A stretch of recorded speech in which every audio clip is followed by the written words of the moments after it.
belonged to NATO in 1961.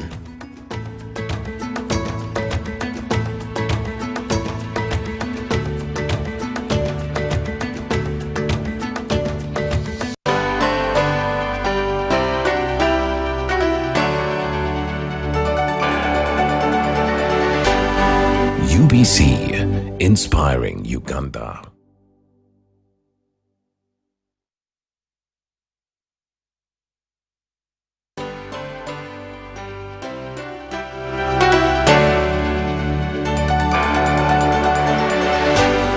UBC, inspiring Uganda.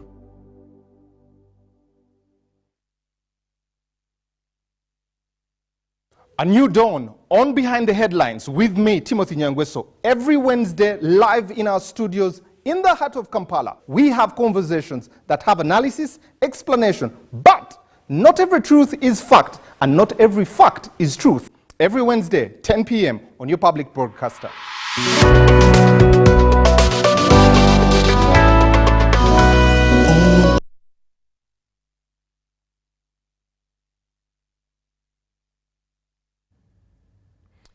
Good evening and welcome to Behind the Headlines. Happy New Year to all of you, and I hope you have a blessed 2024. My name is Timothy Nyangweso, and today we want to be able to look at some of the things that really drive this country, especially piggy banking on what the president spoke on his end-of-year speech there. He based it on 4 elements there: household income, corruption, and he also looked at the East African integration, and finally looked at security. But we'll be zeroing into the economy and looking at some of those drivers or aspects that really make this economy move. We'll be looking at things like fuel. We'll be looking at things like generally this economy, its borrowing, and where it's going. Since these are drivers of the economy, are they facts or perceptions?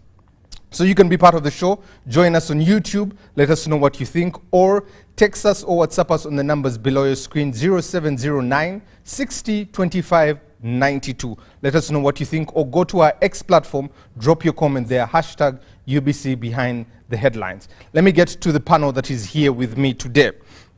On my immediate left, Professor Sarah Sali, a Dean at the School of Women and Gender Affairs. Happy New Year, Professor, and it's good to have you. Thank you very much, Timothy. Good evening, viewers.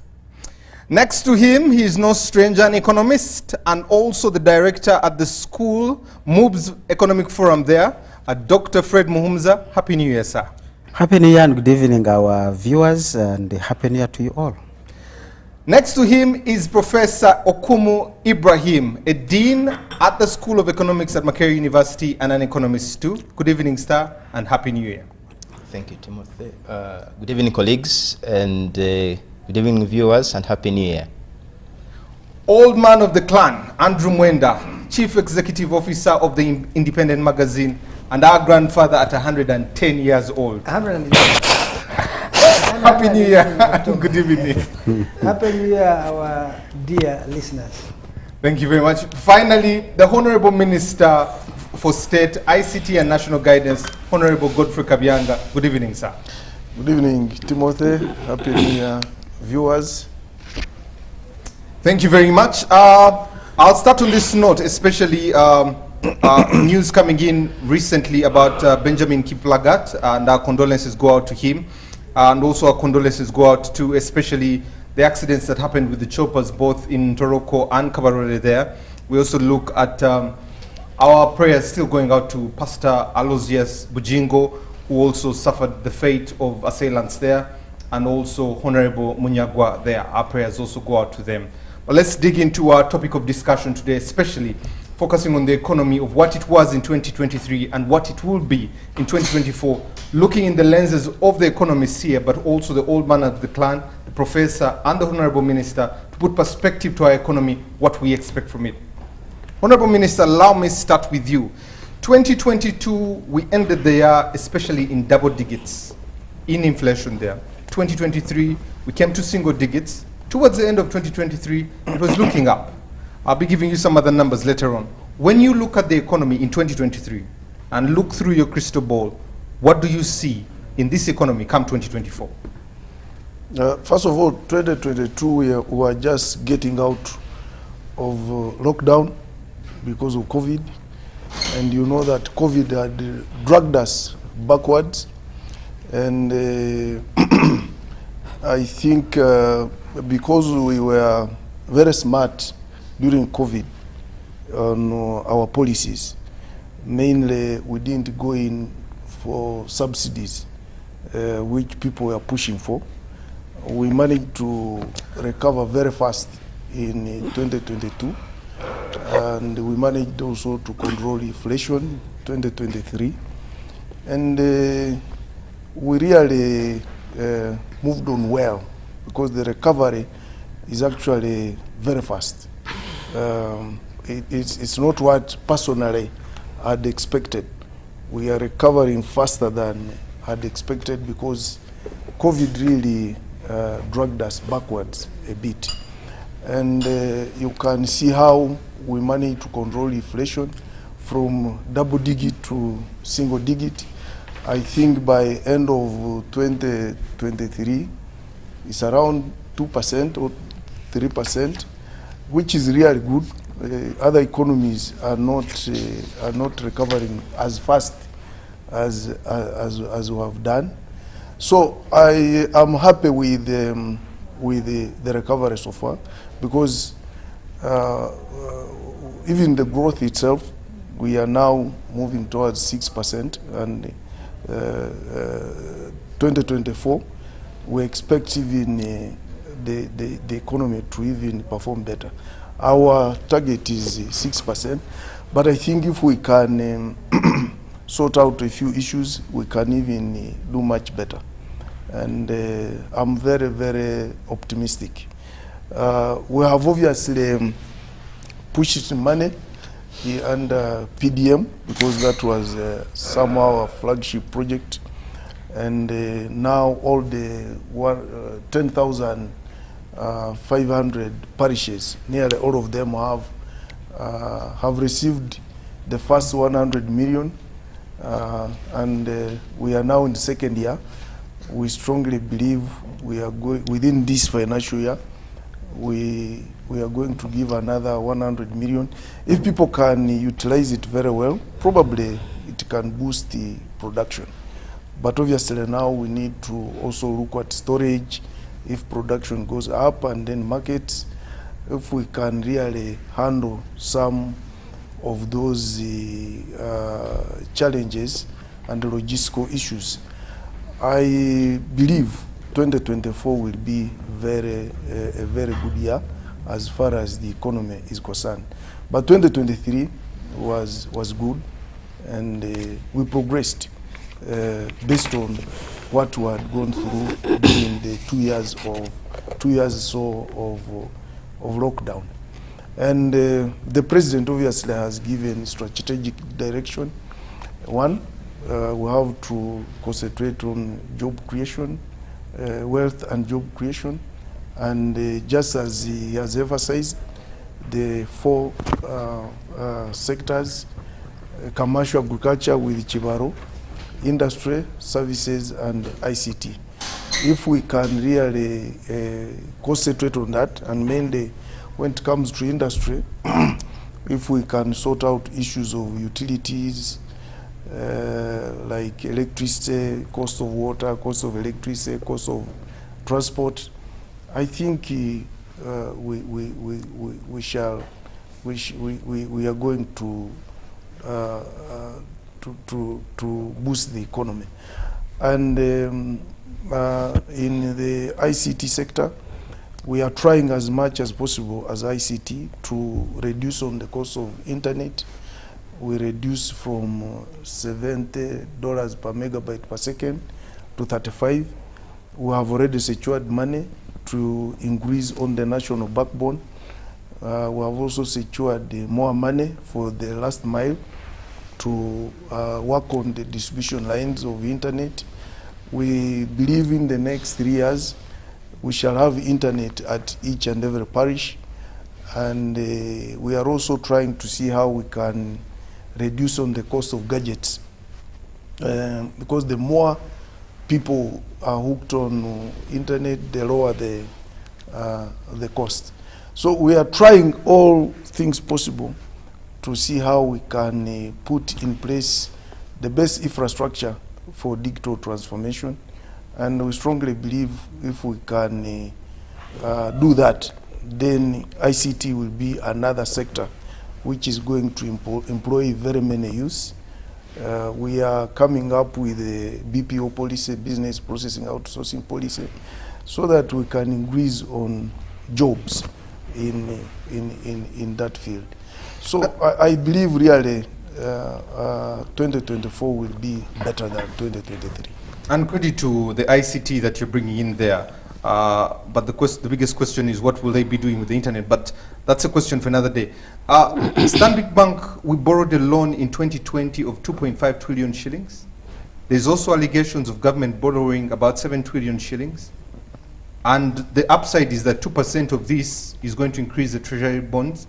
When we look at this money, what does this mean for the economy, and why are you borrowing this money as government? Obviously, we can't borrow without need. That's one thing. Is it going into production, productive areas, and which areas are these? Most of this money, the one we borrowed from Stanbic, for instance, might not necessarily gone into production. Some of it went into administrative costs. But let us also agree that production can't go on without administrative costs. They must be there, because we are borrowing money for production from mainly concessional loans from World Bank. We are borrowing from Exim Bank and all those for production. But also there is administrative costs which we cannot meet as a country through our locally generated revenue, and it is also an expense that is necessary. But I think it can't cause a lot of distortion so long as it has been put to the real use. These loans, if they are put to actual use, they will not cause distortion. But the problem is when you borrow and you don't put that money to the actual use, you don't utilize it effectively and efficiently, and there's no transparency. That's where the problem is. But countries borrow domestically, and they borrow from outside. So it's not only Uganda that has done domestic borrowing, not at all. Thank you very much, Honorable Minister. Andrew, let me come to you. An area, especially when you look at the global market there, and let's talk about President Joe Biden, and news coming through about the ban permanently, something we've been waiting to see what happens there, hoping it could sway in the different areas. 185,000 tons by 2026 of cotton. We look at about 68,915 barrels of cotton there, about 100,000 plus jobs, about $5.1 million worth of what we get from there. When you look at this, what has gone wrong? What have we missed? Where is an area where we can put this textile industry? First of all, to be honest, I don't know whether I understood your question, but if you're talking about Uganda being kicked out of AGOA, other than for its political significance, I don't see much economic significance to it. I think last year Uganda earned $12 million through AGOA. Uganda's foreign exchange earnings through export of goods and services is 5.6 billion or something. Just goods alone is about 3.5 billion. So really, $12 million is a joke. And it also underlines my point. I don't think that the biggest challenge countries in Africa face is limited market access in Western markets. I think the constraints to, if there is any constraint to exporting, is within our domestic economies. Do we have the right policies and institutions to spur production at a competitive level, both in quality and price, to enter global markets? So you asked me specifically to do with cotton. I think that Uganda has missed a great opportunity to use cotton as the basis for its industrialization. You see, if you look at the United Kingdom, actually, the first country to industrialize, it is textiles that drove British industrialization. If you only look at countries like Brazil, Bangladesh today, India, many countries, textiles have been a primary driver of the industrialization. And because Uganda produces cotton, I would have expected better interest in using it as a vehicle to spur industrialization because of its close linkage to agriculture. I think cotton was Uganda's largest export earner in 1970. The second was tourism. Coffee came third. If you read the 1970 budget, was projecting that tourism would overtake cotton as Uganda's largest foreign exchange earner in about 1972. So tourism was growing rapidly. In 1969, I think Uganda produced 400,000 bales of cotton. In 2020, I think we produced 50,000. In 2019, we had produced 200,000. It fell down because prices went down. So Uganda has had a very bad policy towards its textiles and cotton. In 2019, when we produced 200,000 bales of cotton, we exported 190,000 and earned $50 million. The remaining 10,000 was processed into cotton here and sold, and it earned also $50 million. So what does it show you, Timothy? It shows you that when you add value to your products, you gain a larger share of the value from what you produce. For as long as we continue to produce and export raw materials, or goods that do not have added value, we are losing value to the rest of the world. Please remember that development takes place within the context of international trade. There is no country that doesn't trade internationally that has ever developed. But international trade is a value chain, is a form of hierarchy. So some countries will produce cotton, others will weave cloth, others will market high fashion. Some countries will produce iron ore, some countries will mine iron ore, others will make steel, others will market automobiles. How much you earn from the international trade depends on your position in that value chain. So if you produce and export raw cotton, you will earn anything between 2 to 5% of the international market price. So you are a highly indebted poor country like Uganda. If you weave or knit cotton and sell garment, you are likely to earn anything between 17 to 25% of the international market price. So you are a lower middle income country or middle income country like say Bangladesh or Mauritius, upper middle income country. But if you market high fashion, Louis Vuitton, Dolce & Gabbana, Gianni Versace, then you will earn 65% of the international market price. You are a highly advanced country like, let's say, Italy and France. So the process of development actually is a process of moving from production and export of low value products to production and export at the highest value addition end of the product cycle. You see this iPhone here. The contribution of design and marketing of this iPhone is 64% of the value of this iPhone. Design and marketing. So that is what should give you an idea of what you should do. So if you see our country not getting a foothold on the ladder of value addition, it simply tells you that we are not getting a foothold on the ladder of development. For as long as I learned when I was in P3, this is in 1980. Even Jesus Christ was not yet born. 1980, they taught us cotton seeds were introduced in Uganda by a man called Barop in 1905 or 1903, something like that. That's 120 years ago, and we are still producing and exporting raw cotton. And for me, the saddest thing is that the president of Uganda is a man called Yoweri Museveni. I have not listened to anybody, with the exception of Kwame Nkrumah, who has talked about the importance of value addition and not donating value to outsiders than Museveni. And I've never encountered anybody who has done little or nothing to value addition for 40 years than him. In that sense, he represents the biggest disappointment because he has a lot of influence on policy making and policy orientation in Uganda, and yet Uganda does not seem to have a strategy for converting a lot of what we produce into finished products. Even the little manufacturing that exists in Uganda, most of it is by multinational companies, by foreigners. Now, I must state that foreign direct investment is a very good thing for your country. I will say it creates jobs. It brings new skills, it brings new technology, it gives you access to capital, but also access to international markets. So it's very, very important. But there is no country you can cite in the world, and if you cited it, it will be just an exception, that has ever developed through foreign direct investment. The question should be why? Because multinational firms, as a rule, actually there are no multinational firms in the world. What exists are national firms with the international operations. If you take Apple, for example, if you take Shell or whatever it is, it's a national firm, it has a home country with international operations. So as a rule, multinational firms do not transfer the most innovative components of their business to their subsidiaries. Apple is not going to bring the design and marketing of the iPhone from the Silicon Valley to Kanyandahi in Fort Portal there. They are not going to do so. So it means that the greatest value will continue to be captured in California.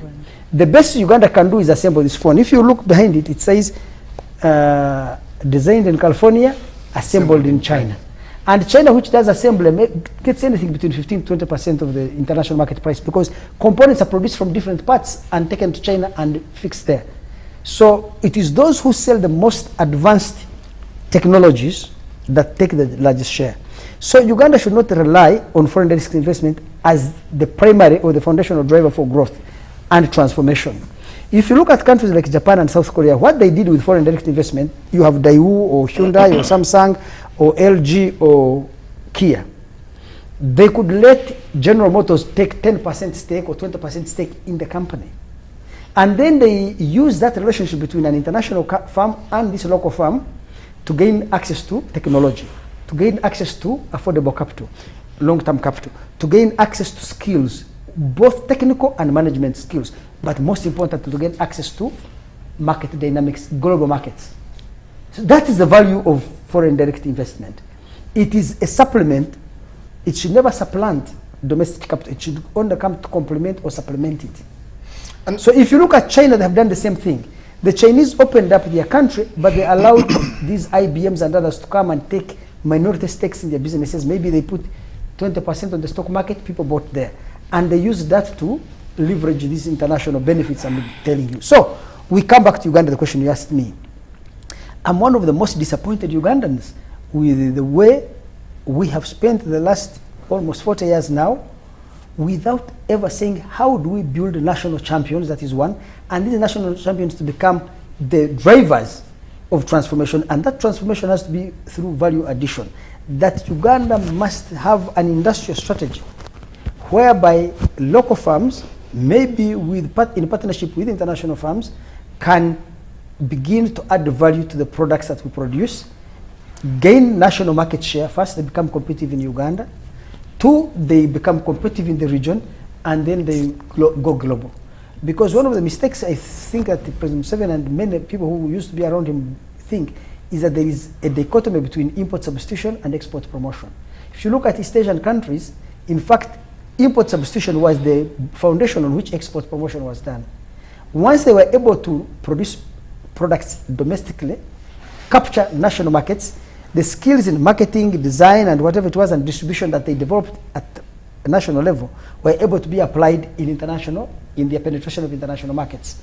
So the fact that we haven't done that also shows you, we have done so little, and that little we have done is shabbily, shows you that we are likely to be on the roundabout of development without ever getting an exit out of it.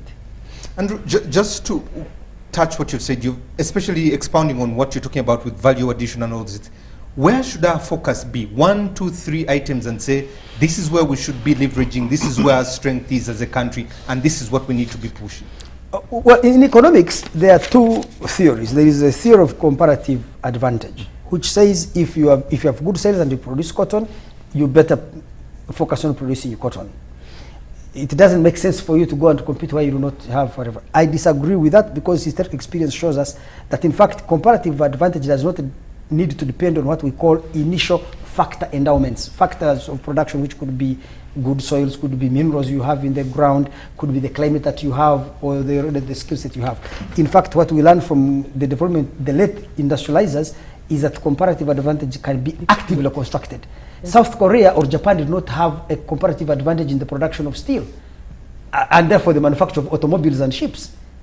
they actively constructed comparative advantage in those areas. So what is important for Uganda is even beyond fact endowments, although they will be important. We can say we will begin with textiles. We can say we are going into high-end technology of smartphones. I do not know. We need to begin with rudimentary phones to move towards smartphones. So beyond factor endowments, which is our agriculture, which we should exploit, we can also actively construct comparative advantage in other areas which are much more competitive. Right now, the world is moving into STEM subjects. Why? Because of AI, artificial intelligence.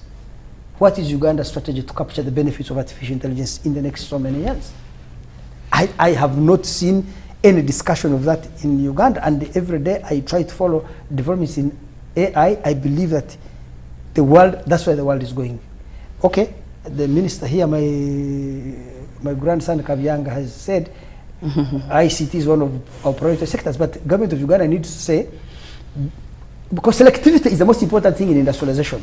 We must say, these are the areas, 5 areas as you asked me, whether it is textiles, automobiles, you know we have Kira, this car Kira, automobiles, maybe smartphones, or AI, these are the areas we are consider that they will give Uganda. Is an economist called Albert Hirschman.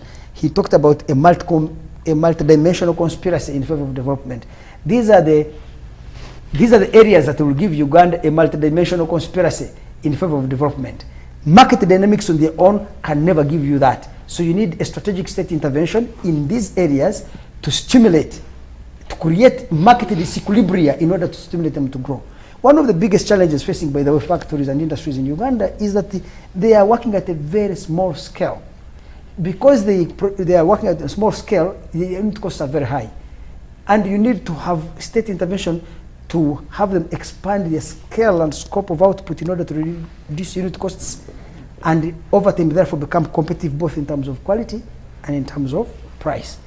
But I don't think, perhaps my grandson Fred is here. Fred worked in Ministry of Finance there. He could tell us his experience, whether these are the issues that when cabinet sits, when the Ministry of Finance and the other Ministry of Trade and others meet, these are the serious issues they're discussing, saying, how do we create, how do we promote Night Hill, fine spinners and others? How can they move from processing 8,000 bales of cotton to processing 80,000 in 3 years, 800,000 in 10 years? That's a very important target to set. Or how you can identify another sector and say, how do we move from this small scale we are so to reach a large scale? I can tell you, a combination of subsidies, tax rebates, and different types of subsidies, and of course tariff barriers and other, you know, a mix of policies can be very important to stimulate these sectors. But I see government of Uganda, they put money, $100 million in a Tiak sugar factory. I don't know what exactly we are projecting out of it. We gave Rocco 200 billion shillings recently. The company had gone bankrupt. We invested it there.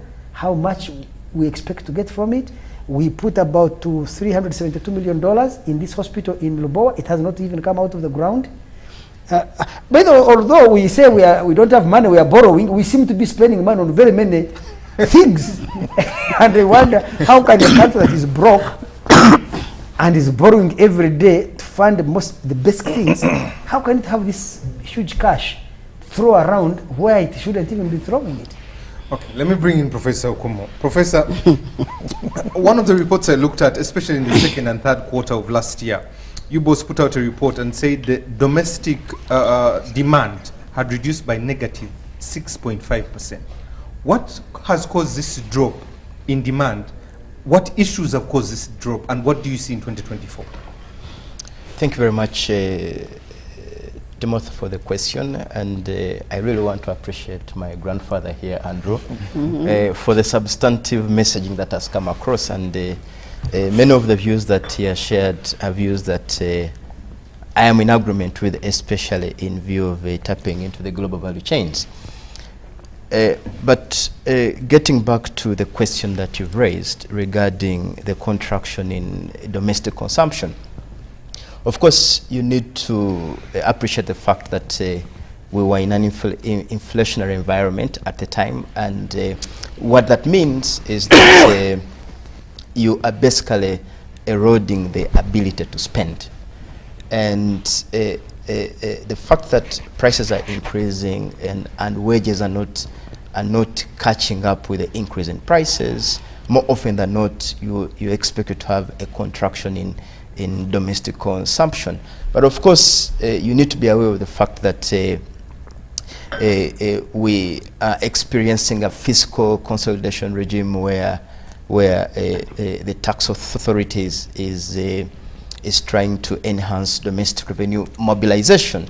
Now, the effect of that is that you are basically reducing purchasing power, and that feeds into domestic consumption.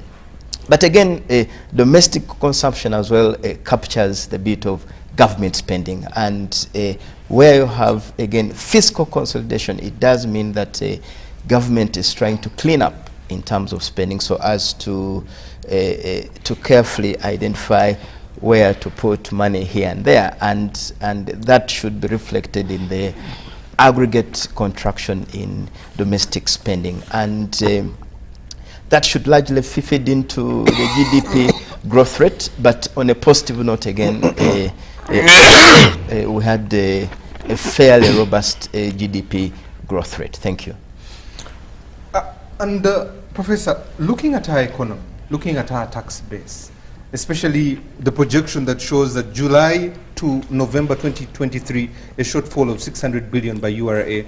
Projections show that it will be 1 trillion shillings by June 2024. What has got us here, and how do we get out of it? Uganda is not unique to the neighboring countries, for instance, Kenya, Tanzania, Rwanda, among others. With the larger informal sector and with the pressure to avail social services, with the pressure to adopt programs such as the parish development model, then it does suggest that there is a quest for funds. And for as long as the targeted revenue is being increased, and yet you are not having the kind of growth that would generate the necessary revenues, more often than not, you will have a shortfall in revenue. But most importantly for us is that we have a persistent problem of the informal sector that hovers over 50%, and that in itself is a constraint to the extent to which how much revenue can be mobilized from such an economy, in spite of having robust economic growth, because informality means that you're operating under the radar of Uganda Revenue Authority. It does not matter how much growth you generate. For as long as over 50% of the economy is underground, you will always struggle. So going forward, perhaps identifying policies or inducements to the extent that we can have transition into formality, that could be one of the avenues that perhaps we could have a better and more nuanced resource mobilization. But most importantly, again, now that the president is speaking about commercialization of agriculture with Chibalo, if I'm to recollect, that in a way means that you are having the 60% households that are stuck in the subsistence economy moving into commercial production. Now, what that means is that you'd have pretty much more robust supply for the industrial sector. Now, with that, it would also mean that you'll have an increased flow of workers from the subsistence sector to a formal industrial sector. Now, that also increases taxable persons, as opposed to having 60% of Uganda's population being stuck in the subsistence, low-income economy. Thank you. Thank you very much. Dr. Muhumuza, I know, both having been at the Ministry of Finance, but also being the head of the MOVES Economic Forum there, when you look at our country, what is our economic identity, first and foremost? Are we in try and error? Andrew spoke about capitalism. Mm-hmm. What is really our identity as a country? What can we point at and say, this is who we are? Yeah, thank you, Timothy, and again, good evening, our viewers. Economics is always, a lot of it is try and error. by its design, but not witchcraft.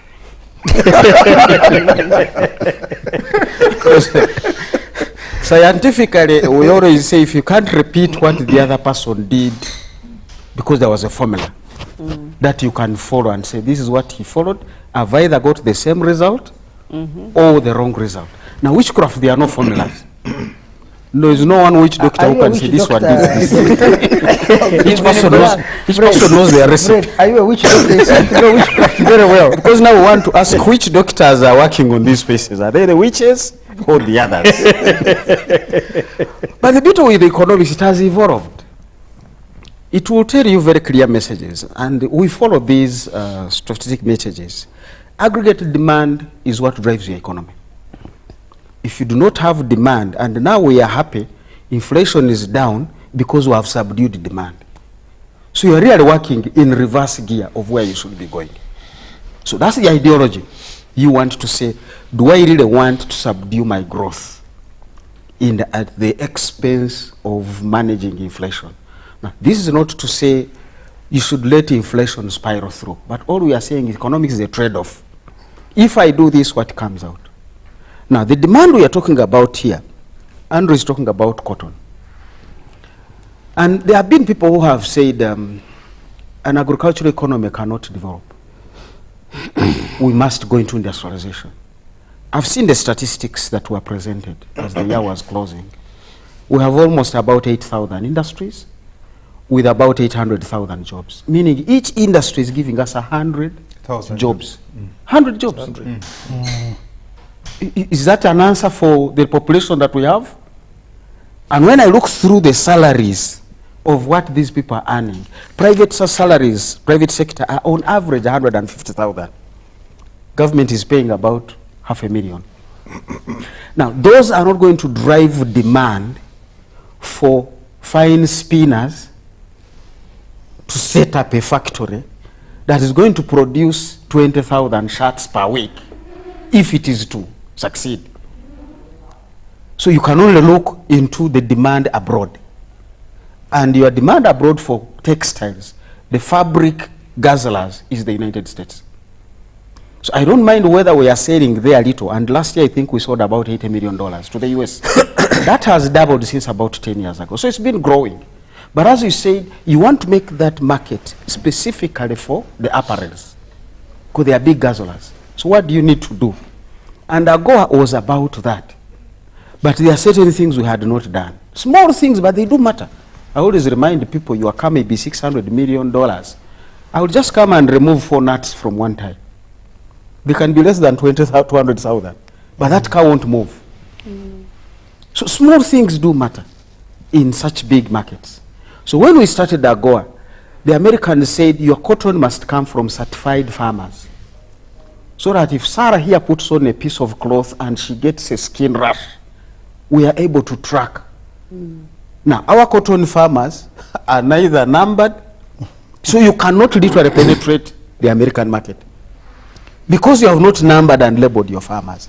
So what happened in the initial stages of AGOA, we had to import the fabric from Pakistan, ship it or airlift it here, process it, and then take it to America. By then, you have wiped out your margin of no tax.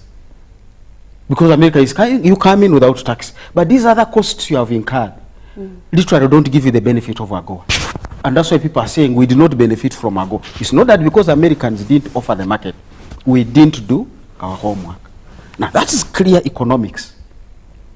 That aggregate demand is going to be key. You don't have demand at home, so you must leverage exports, demand of foreigners.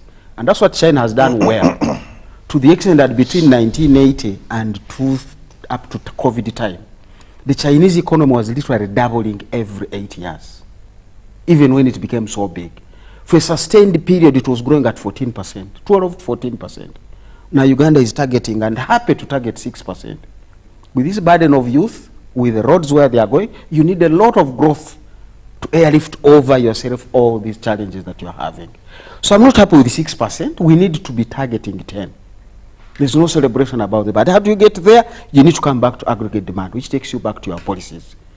You raise interest rates because you want to curb inflation. It comes with a cost. So what's the cause of inflation? You don't want to just say, I will scatter and raise interest rates across the board. This is what we call cluster bombing. What Israel is doing in Gaza. You are killing the nurses, you are killing the cockroaches, you are killing the doctors, you are killing the teachers. You are literally, now they are changing and saying, well, we will go down and look for where is Hamas exactly. They bombed one in Beirut the other day. They looked for that particular individual. So when you are really managing some of these inflation, you don't want to kill what is supposed to give you the long-term trajectory of growth. So what do we do to make sure agriculture continues to get financing? It's the most risky. So whenever interests go up, banks and other lenders are going to shy away from agriculture. And yet it is that that's going to bring down inflation.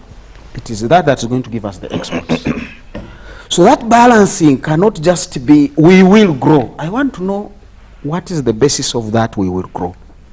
With these very low salaries, Uganda cannot sustain industrialization.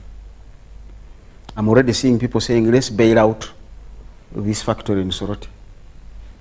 Because it is being outcompeted by cheap products from, where else? Egypt and the Middle East. These are desert areas selling us fruits. But they have worked out the economics very well. Kenya is now going to outcompete us. A strong shilling is not good in these moments. But every time I hear us reporting and saying Uganda has the strongest currency in the region. Now Kenya's shilling has lost value. I have seen manufacturers or people who should have been buying from manufacturers in Uganda crossing to Kenya.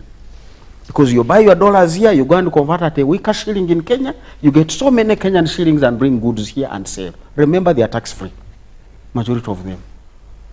I've seen imports from Tanzania increasing, and I'm wondering what is happening with Tanzania. You see this road, Masaka to Mutukula, is broken down because of those imports.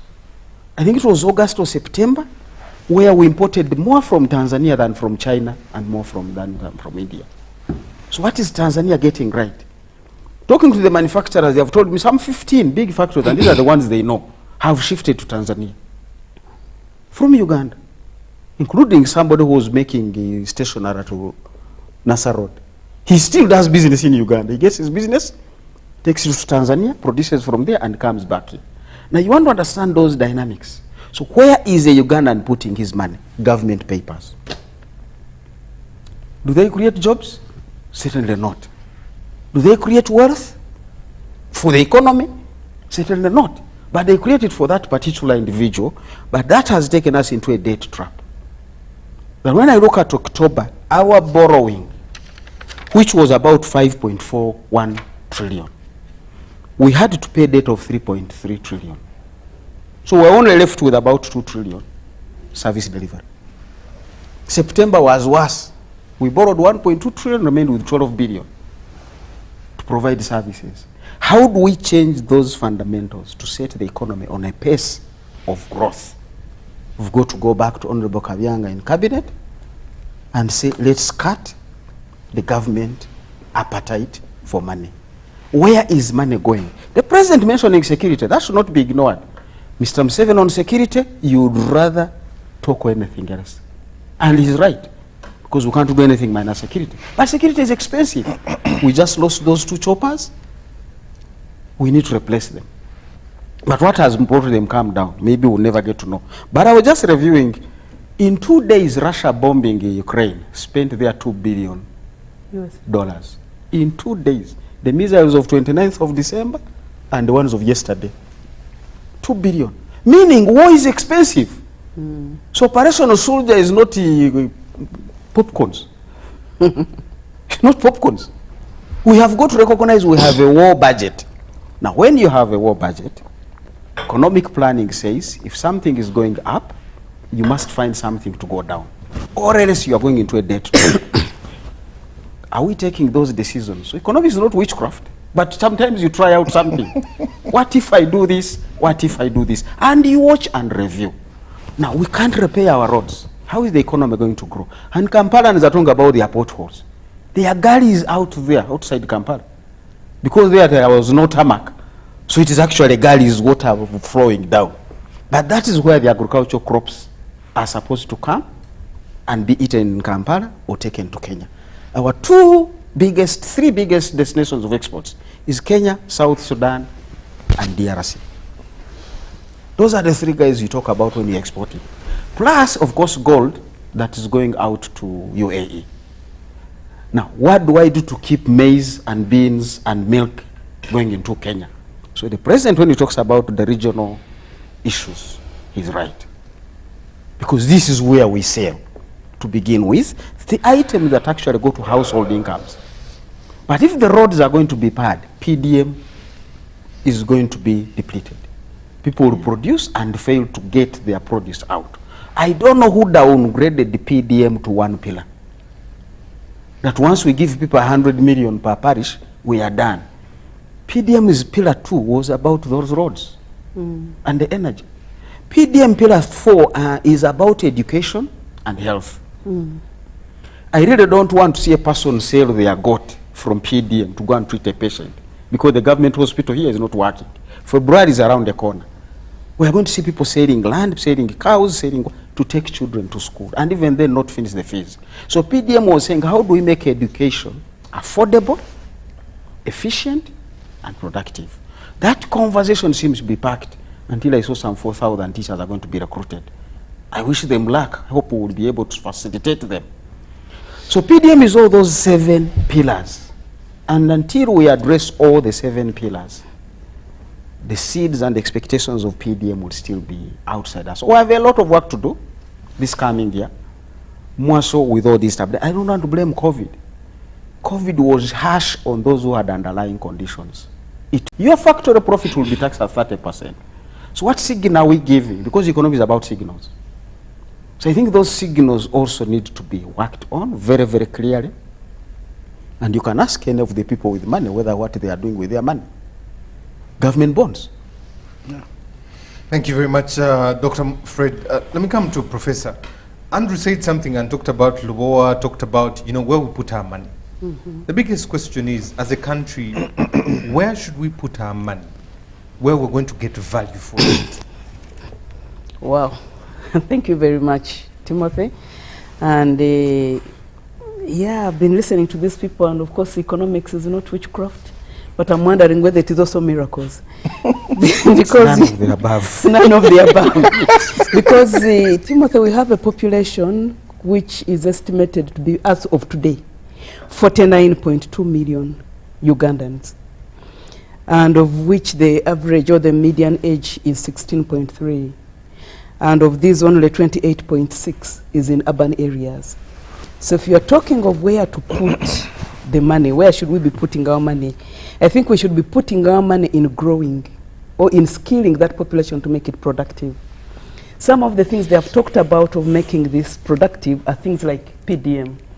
But unfortunately, the way it was implemented is problematic because it's being washed away by household incomes which begin by 1 million per household. By the time they get it, they are complaining of getting only 550,000. And up to now, there's a debate of how much they are going to pay back. So there is a problem.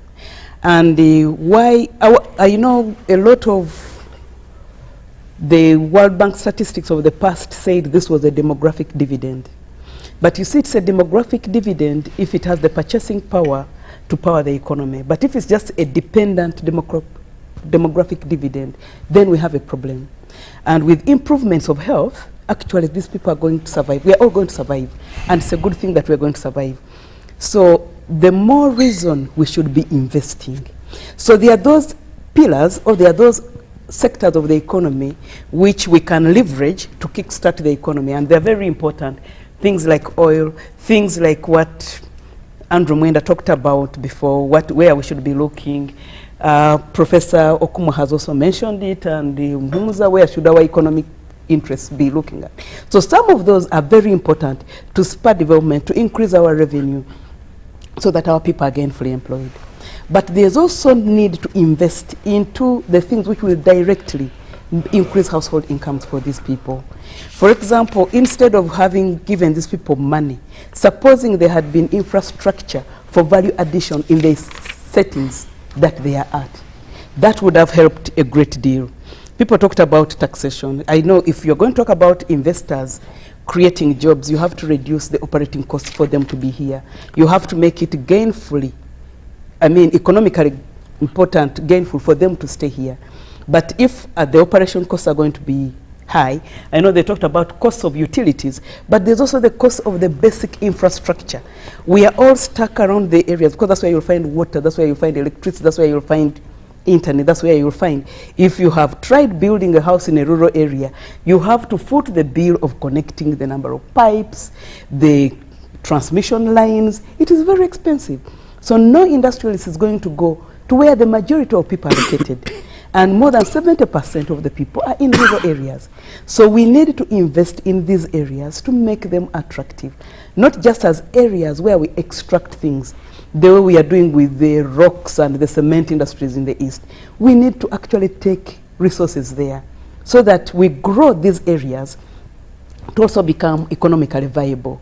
And we've discussed this previously, that actually if we had a cement factory in Bulambuli, we would actually save even the roads that are being wasted by carrying a lots of tons of these things. So you're talking about, one, making farming gainful by putting their inputs. I know in the past there used to be direct farm inputs into making the rural households or the rural, well, it is peasantry, but more gainful. That's how we had the cotton, the coffees, and the things growing up. These were actually peasant households.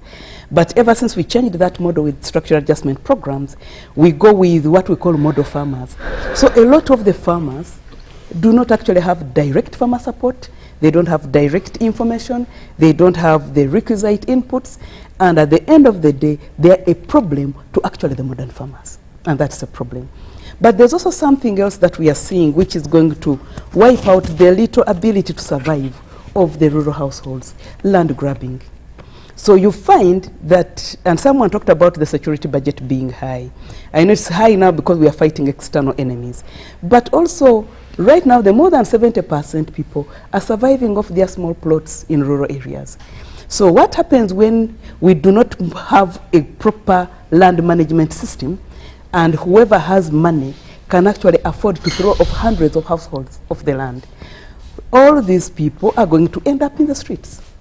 And they are going to create a bigger security problem, domestic security problem for us. So there's need to manage this. I think if we had a concerted effort of how do we make the population economically viable. Already the big economists have talked about the big economic ventures we have to take. But also we need to remember that most of our people are not within the economy. And because they are not within the economy, we have tended to see them as a burden to the economy, as a group of people that we have to transform, yet we are not really investing in them. So the services in education and health are good, but there must also be services in skilling. There must be an effort in skilling these populations. If you consider that the average age is around 16.3 years, and some of them, most of them actually are not finishing school, what are the kind of investments you need to put in place to absorb them? If they're simply going to work as security guards or as doing menial jobs where they are underpaid in these last line assembly plants, then there's a problem because they will not have the purchasing power. They'll still come to the urban areas and they will still not be able to survive. And that's why if you ever picked interest in how some of these people are surviving, it is actually a miracle that they're surviving. There's a point where you asked, Fred, what is our economic identity? And I'm convinced that actually our identity or our location as a peripheral capitalist society is also part of a problem. Because at the end of the day, the inputs we need to use get to us later. They get to us at a very high price. And at the end of the day, whatever we produce with those kinds of inputs, in terms of gadgets and everything, is too expensive for very many people. And then this also gets replicated the further you leave the capital cities. So already the country is peripheral to the global capitalistic system. So what would be a gadget in the US is 10 times the price when it gets to us. So not many people can get it the way those who manufactured it got it. Andrew talked about value addition in terms of the design, but also there's the whole cost of getting the thing here. That whatever ends up here in terms of even inputs and production, it's so expensive and it's not economically viable. But within that, you also have other relationships of being more peripheral, even within the country, in that the way the rural people are treated, the way they are thrown off their land, the way they are not serviced, actually makes them fail to be part of the little capitalistic system we are trying to build. So, going back to your question, where should we put our money? I think people matter. People are some of our biggest resource. There are many countries that don't have the natural resources you're talking about in terms of environment and in terms of natural resources like gold and whatever, minerals. But because they have invested in their people become the biggest resource. So I think this is it's high time we really dealt more seriously in terms of population planning. It's good the country is going to do a population census this coming year, so this particular year. So it should help us know clearly where we lie. The 6th pillar of PDM should be activated, the district management information system, so that we know whichever parish, whichever district, what are the types of people there, what are they growing, what are the kinds of diseases that are affecting them, what kind of investment. Most of the time we are just doing guesswork, and we assume everyone is agricultural. By then many people in rural areas have even moved out from agriculture, but we still work with the idea that rural populations are agricultural, so if we do agro-industrialization, they're going to be part of it. You need to be in these rural areas many of the times and evenings. People are not into what we are thinking. So the population has moved on, the society has moved on. So we need accurate data to find out what the comparative advantages of the different parts are, but also what kind of investments they would need in.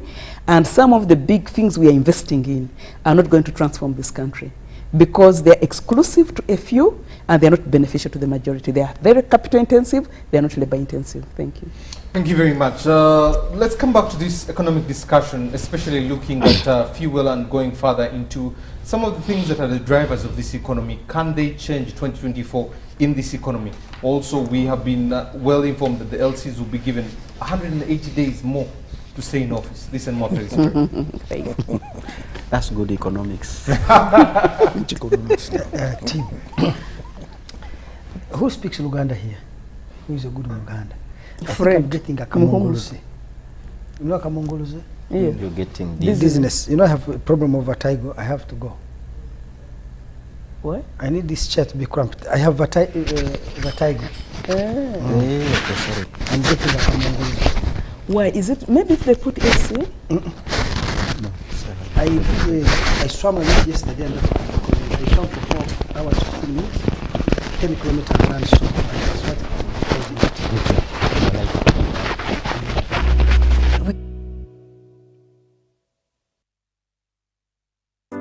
Ricky Rapper co-founded SafeBorder to make day-to-day commuting safer for everyone. He and his team have added a professional touch to an informal sector with the help of technology. From humble beginnings to the Forbes Africa 30 Under 30 list, Ricky brings a unique perspective to the boda business since he too started out as a rider. With SafeBorder scaling its operations, we know that this is just the beginning. Ricky, keep moving. You are unstoppable. MTN, the Unstoppable Network, celebrates you. Download the SafeBorder app and together, let's support Ugandans like Ricky who are driving our country's unstoppable progress.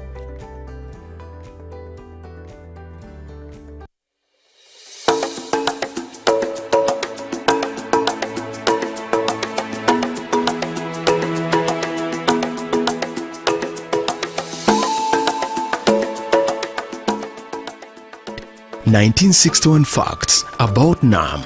The Non-Aligned Movement, NAM, is a forum of 120 countries that are not formally aligned with or against any major power bloc. It was founded with a view of advancing interests of developing countries in the context of the Cold War confrontation. After the United Nations, it is the largest grouping of states worldwide.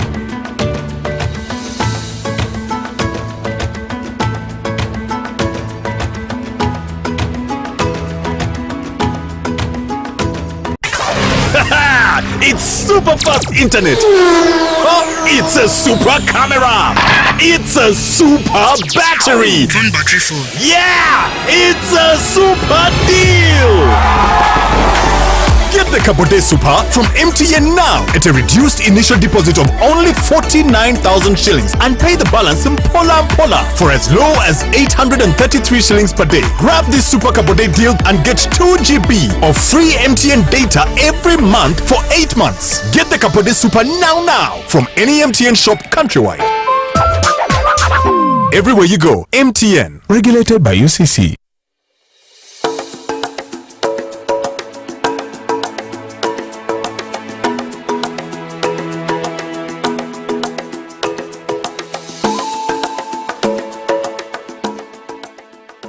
(1961) Facts about NAM.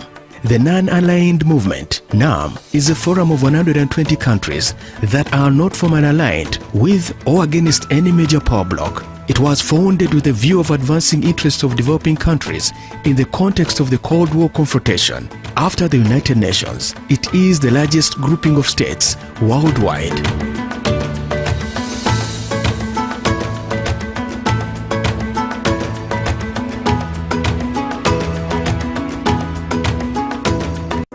Ricky Rapper co-founded SafeBorder to make day-to-day commuting safer for everyone. He and his team have added a professional touch to an informal sector with the help of technology. From humble beginnings to the Forbes Africa 30 Under 30 list, Ricky brings a unique perspective to the border business since he too started out as a rider. With SafeBorder scaling its operations, we know that this is just the beginning. Ricky, keep moving. You are unstoppable. MTN, the Unstoppable Network, celebrates you. Download the SafeBorder app and together, let's support Ugandans like Ricky who are driving our country's unstoppable progress.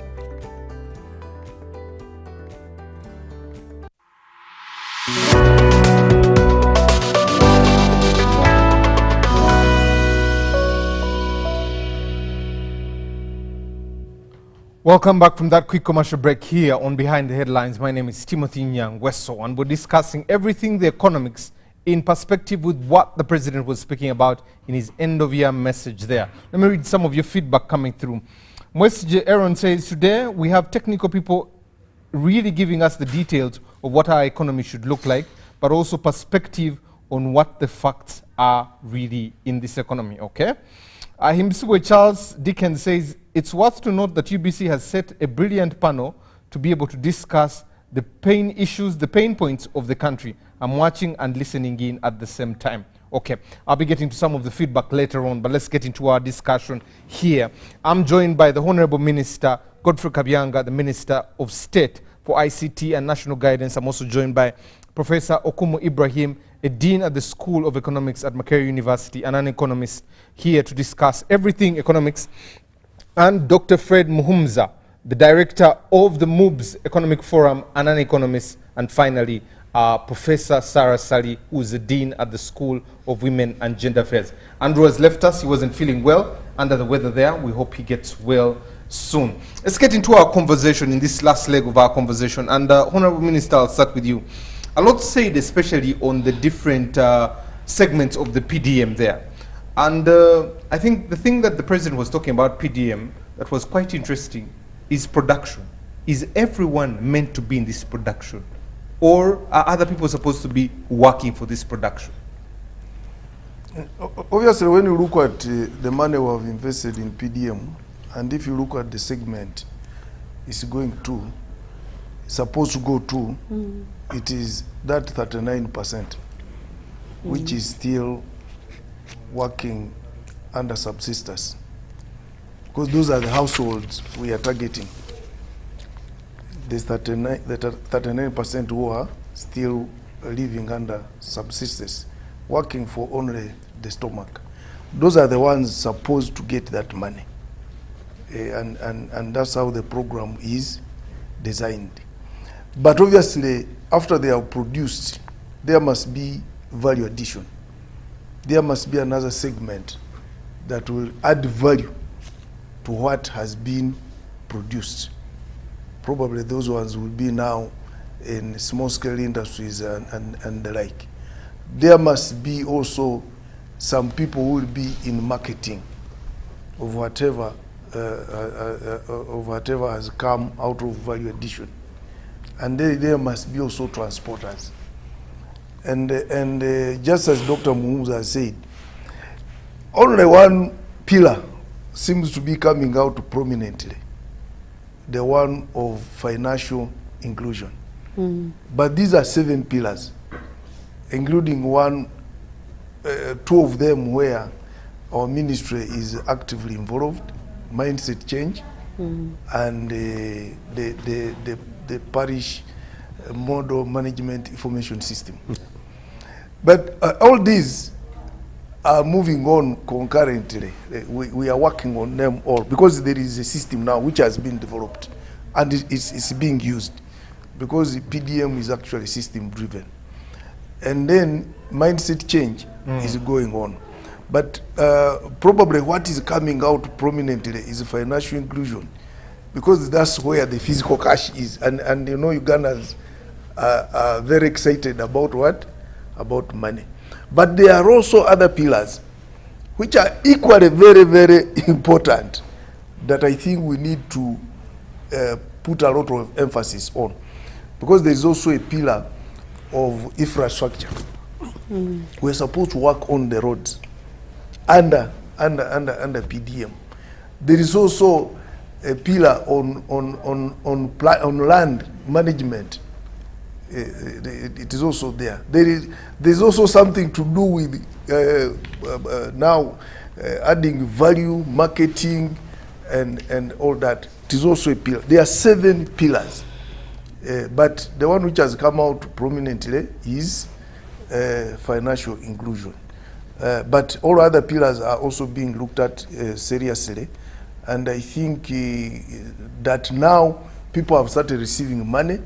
We have now to look at all other pillars, because when production increases, we must have storage, we must add value, and we must market whatever has been produced. So that's why all other pillars will be very, very important. So it will not be just a small section. The other ones who we are giving the money, we want them to go into active production, so that they now don't live under subsistence. They should also come up and start producing for their stomach, and then they have something to sell, so that they earn money.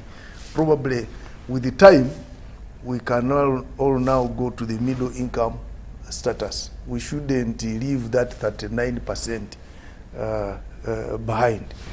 So to answer your question, is PDM is not necessarily targeting those people who get the money.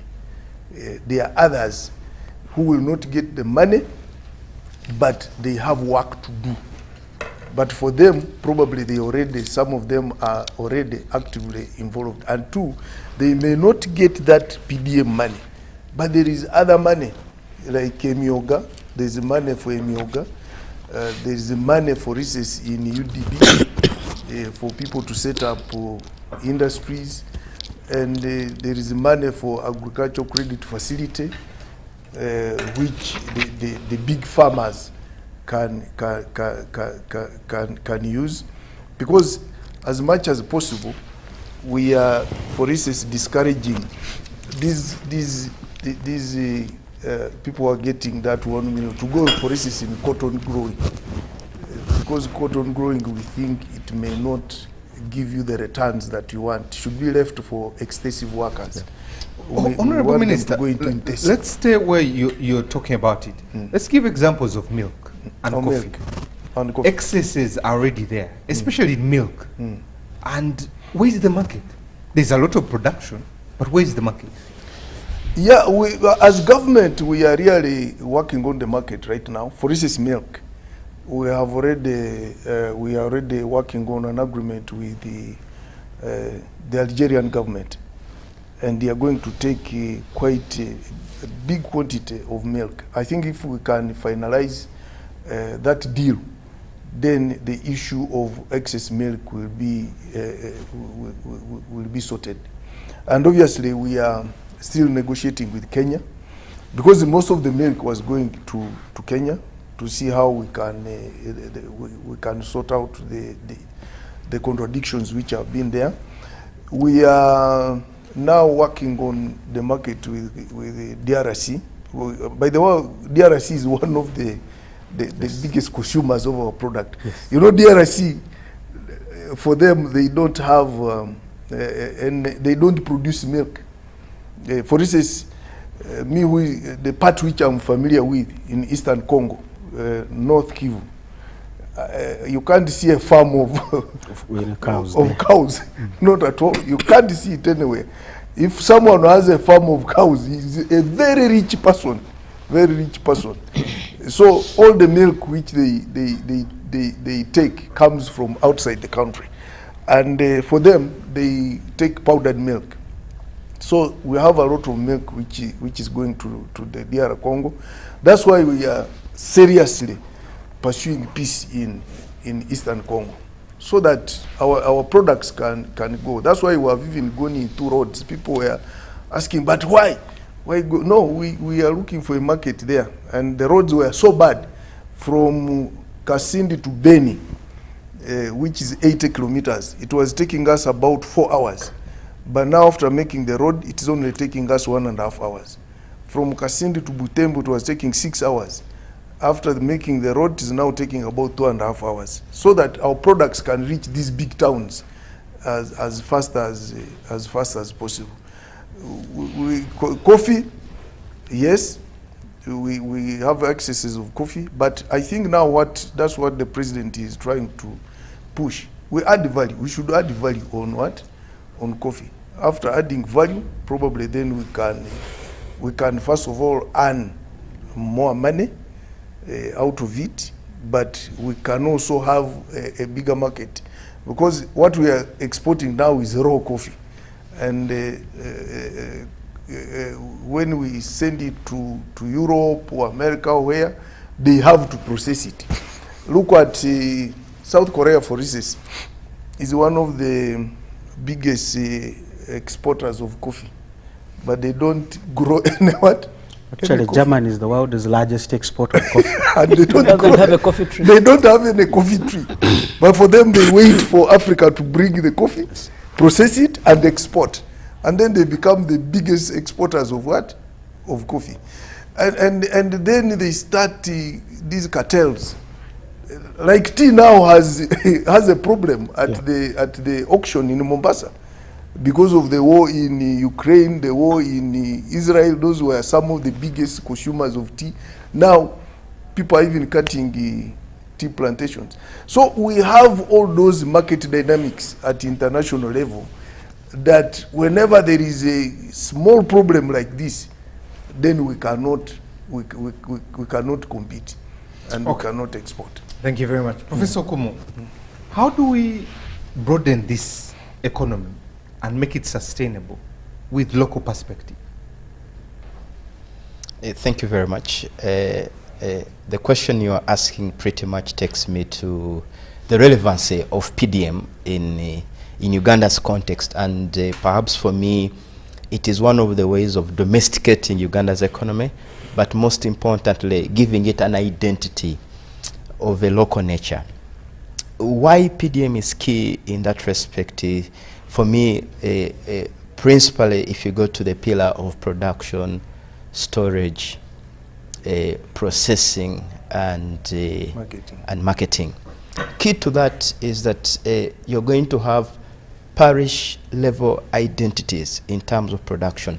Now, what that tells us is that if you have, say, a parish somewhere in Chanamkaka, the presumption here is that there is collective effort in identification of production. Now, what that says is that even in terms of extension services, there will be specialization in the provision of extension services.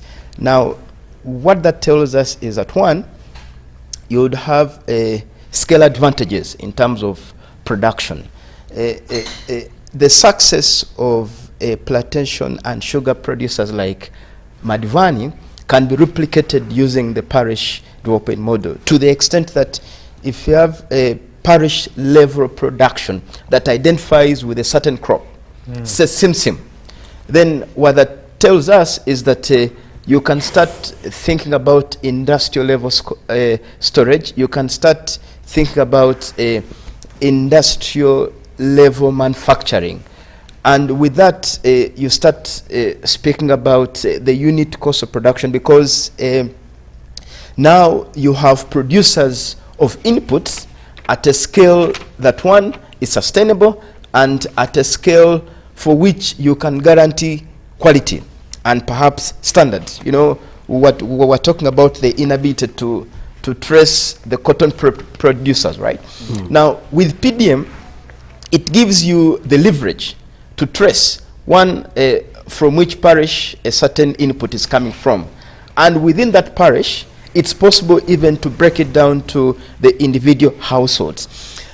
For me, with that, there is no better mechanism of bringing Ugandans to commercially participate in Uganda's economic activities, and perhaps localize the economy, as opposed to having what one can call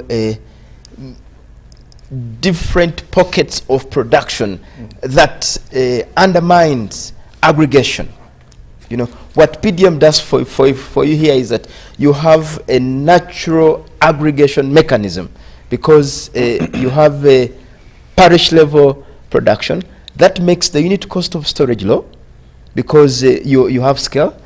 That makes the unit cost of transport low, because again you have scale, and the location of the factory could be within that particular parish. Now, it could be the case that because of the uniquenesses of even the bordering parishes, for instance, on account of soils, on account of climate, it's possible that even that particular crop could be scaled across a plethora of parishes within a particular sub-county or even district. Professor, to the extent that... Let's get to that PDM. Can I conclude? I'm going to come to you. Sorry. A chick is about 2,500. Raising that chick and feeding it is not a faint job. For you to have really output, you must be thinking of 5,000 birds upwards. For you to feed them depends on broken maize and chachu. This agriculture we're talking about in PDM is not for the faint-hearted. Let's get to the real things. Perception of PDM is good. The facts on ground really are I think one aspect that you seem to misconstrue is the notion of aggregation in production, because when you are having parish level production, it means that even the input suppliers, even if it's broken maize or even if it's supplements for chicken, you are bringing them at the parish level. And if you can have the production even crossing certain parishes, the unit cost of production becomes low. And with that, it means that, again, with aggregation, you can have aggregate storage, aggregation in storage, you can have aggregation in marketing. That feeds into the unit cost of production. Now, that is as opposed to myself, Ibrahim Okomo, being located somewhere in Impungwe, Mayuge district, where for me to access broken maize, I could be the only poultry farmer.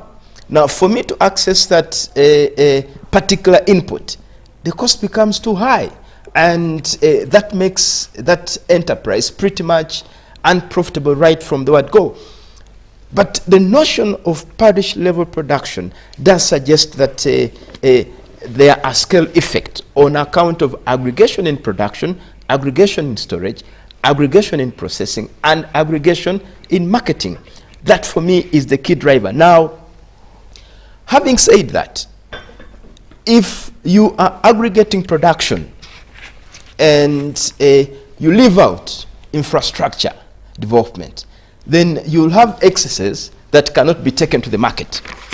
Now, if you have aggregation without mindset change, then it does mean that the agricultural commodities will be produced, but they will then be dried on bare ground. And what that means is that you're compromising the quality of what's going into the market. And that in itself compromises the ability for us to sell beyond Uganda.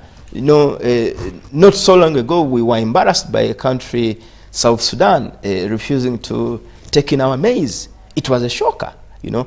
But that speaks to the idiosyncrasies across the different households that are engaging in the production of maize across the country, to the extent that you cannot control behavior. But with PDM, it allows for the control of behavior. Now, taking care of the information management system, that allows us to have what, in my view, is what is missing in this economy, what one can call district level GDP.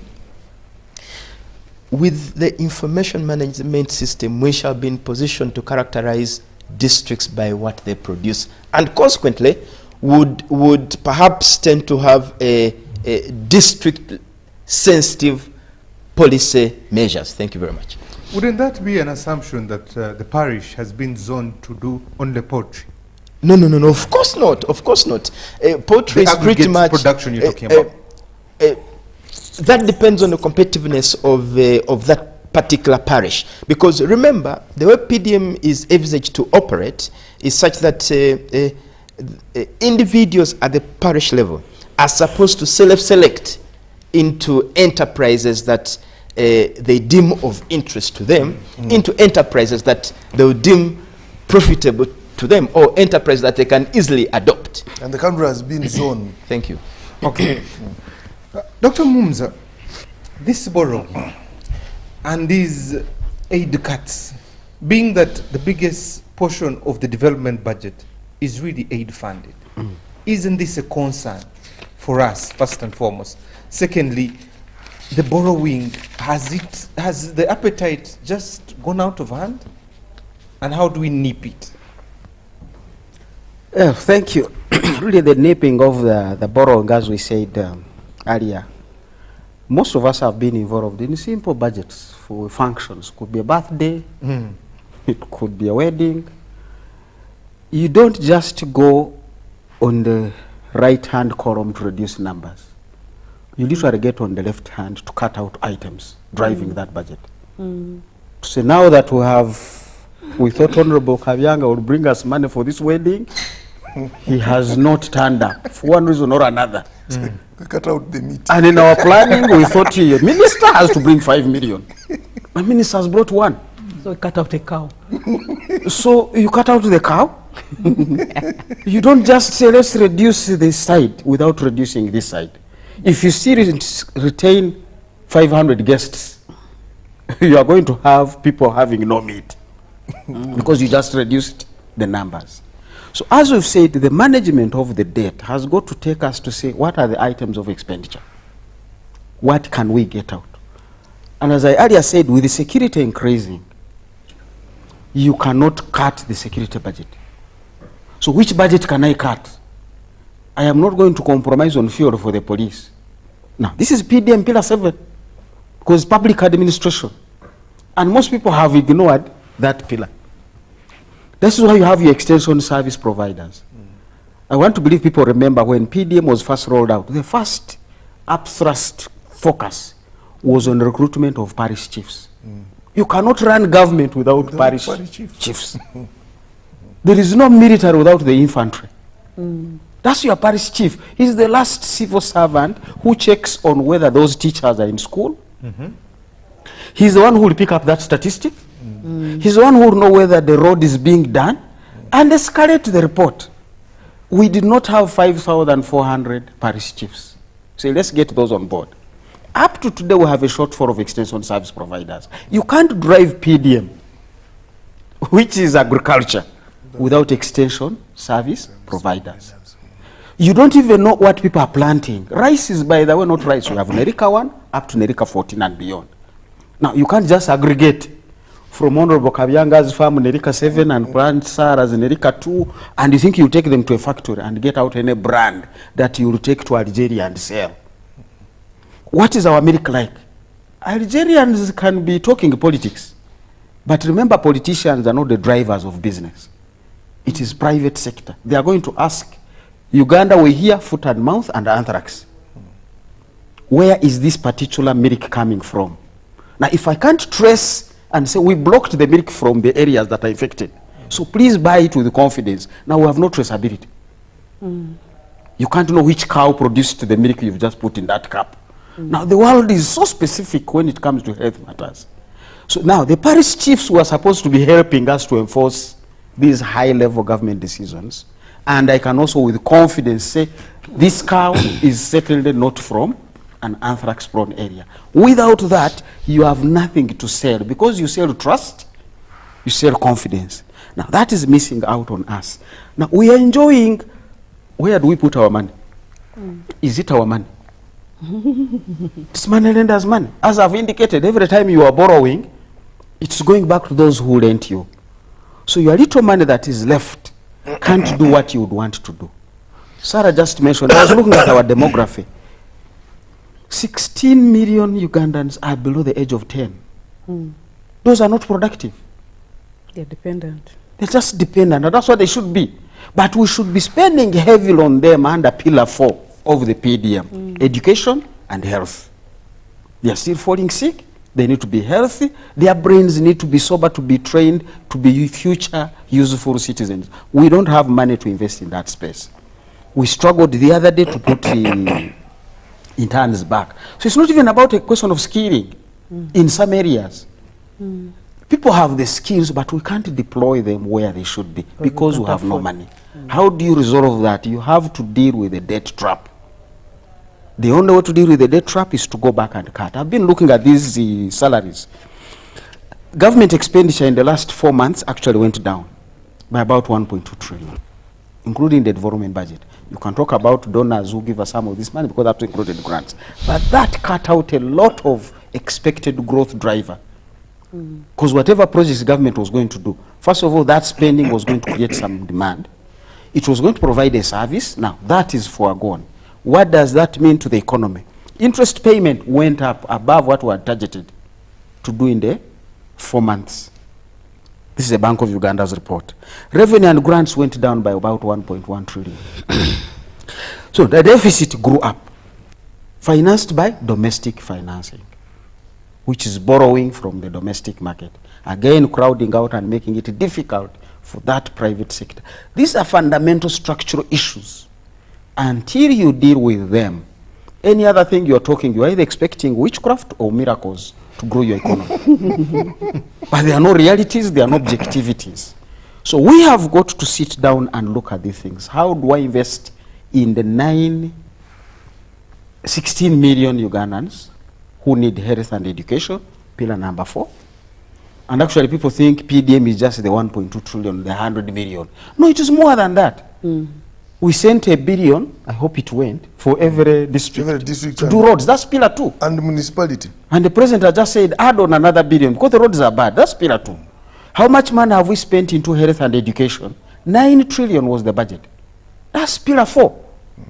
But because you want where handouts work, and I don't know for who is benefiting from this conversation, you are undermining PDM and therefore diverting people who should actually be making sure this other man of PDM works. Now it is not going to work, and we are going to end up being trapped. Because everybody is focusing on, has the $1 million been received? Yes, tick a box. But that $1 million goes to a money lender. Who lent that family money when they needed to treat a child? Exactly. And economics, we do a lot of this to say, when you sell milk, who actually is benefiting from that increase in the milk price? Quite often it's not the farmer. Because the moment the farmer gets the money, they go to pay their service provider. Now, it is that service provider who benefits. Now, you look at agriculture, it used to be NADS and OWC, making sure people are getting the right kind of seeds. Now we are giving people money. What seed are they going to buy? The lack of regulation in the input sector for agriculture has made so many people lose out. Not only their money, but the entire season. because you buy adulterated seed. The last time I had chicken at home, I went and bought, they told me, no, you need to vaccinate your chicken. You were talking about chicken. I bought, put on every eye, I put there. Newcastle. In the morning, I had 50 dead chicken. Why?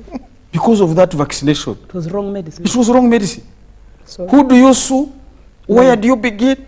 Now I had a problem of disposing of 50 dead chicken.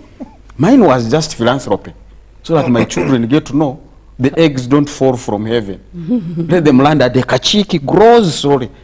So my dogs just feasted. But now I'm imagining a commercial farmer out there who took a loan, buys this thing from Container Village, goes and vaccinates his 500 chicken. and they're all dead. They are all dead. The money lender is still wanting his money. This person will commit suicide. So where are we until we address all those corners? Football is played by 11 players. Each one does their role. And the moment the players are less than 7, the game stops. So, can we stop this game? Certainly not. But certainly there are so many players missing in this pitch. Are they lower than 7? I think they are lower than 7, but we can't stop the game. Because this is survival. So we must find and put them on. Do you reboot the police? Do you remove the road works? Do you remove the teacher? Do you remove the nurses? So these for me are realities we must address if we are to move this economy to the next level. We are not putting sufficient funding in education and health, in roads, and they are coming to haunt us. And I don't see us borrowing. You cannot borrow yourself out of debt. You only restructure the debt. Dr. Mumza, the cuts of 8 are one of those things that are being mentioned, especially looking at the statement made by President Joe Biden. And there is caution on the side of USAID, an investment support arm there. We also look at new opportunities in BRICS. We look at new opportunities in the South Summit, in NAM. Are these alternatives, especially for government to focus there and leave the domestic market for the private sector? Now, and how? Of course, there comes with the conditionalities. We have all been discussing the letter by the Africa Development Bank. They gave us money to do Kampala roads. We started. They came and said, you guys, there are issues here. We are suspending. So while the other day we were pushed out of AGOA, come 1st of February, Africa Development Bank is suspending that major funding for Kampala roads, critical roads. So the money from some of these institutions comes with encumbrances. Now, instead of dealing with those hard nuts to crack, and we crack them, government has found an easier spot, domestic borrowing. Because for it doesn't come with conditionalities of where you should put this money. But also, even as they scale down the lending, you want to say, what have these projects done? A number of these projects follow policies and practices that shouldn't be of a priority nature. Honorable Minister has rightly mentioned, DRC is our third next destination of exports. Between 500 and 600, sometimes $700 million per year, DRC. But that is that other road. Now, growing up in Bunyoro, there was a port at Butiaba. And I went there to check it. From Butiaba, you could go by Lake Albert. You go on Semlik River. You are into where he is talking about. Yes, yes. Now, that would help you to evacuate a lot of produce in the central region into the DRC without breaking our roads. So I decided, I said, by the way, let me go and check on Butiaba port.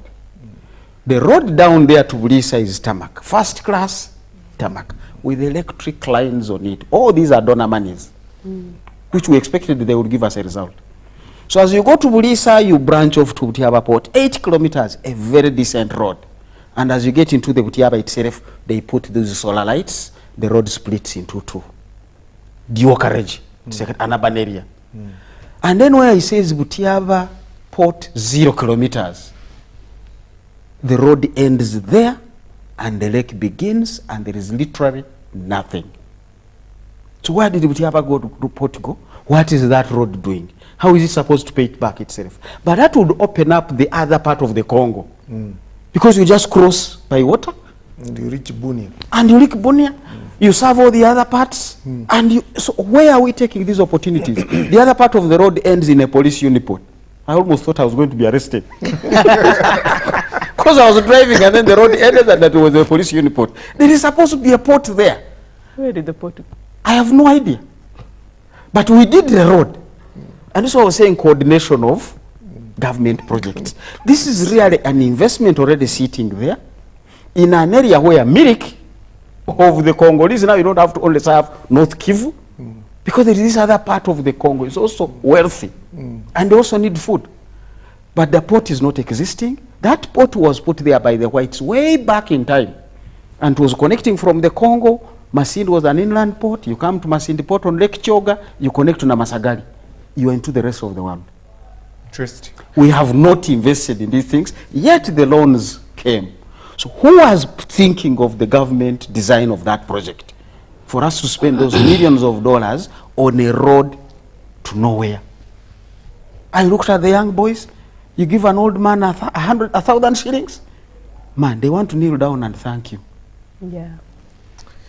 Who is fooling who? I don't know. It's not going to be witchcraft. It's not going to be miracles. We've got to cross our T's and dot our I's, and then this economy can move. The potential is there, massive. And I like the word potential is available. Let me come to you, Professor. Yes. Over thousands of jobs are going to go away, especially with this AGOA ban. How do we balance economic prosperity versus the Western interests here, quote unquote human rights, as they say there? Well, thank you very much, Timothy. Well, one, it's sad that the AGOA business is leaving and that we are going to lose jobs. But the issue to ask is how much of those had an impact on the economy? How much were the people being paid?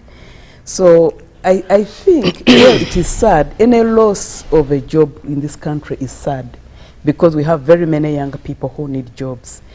But I think beyond the AGOA jobs, there are a lot of jobs in this country that we are not focusing on growing. There are two things we need to do if we were to grow this economy, as the big economists are talking about it. One is to make the informal sector productive. And another one is to ensure the formal sector survives, grows, and even becomes more productive.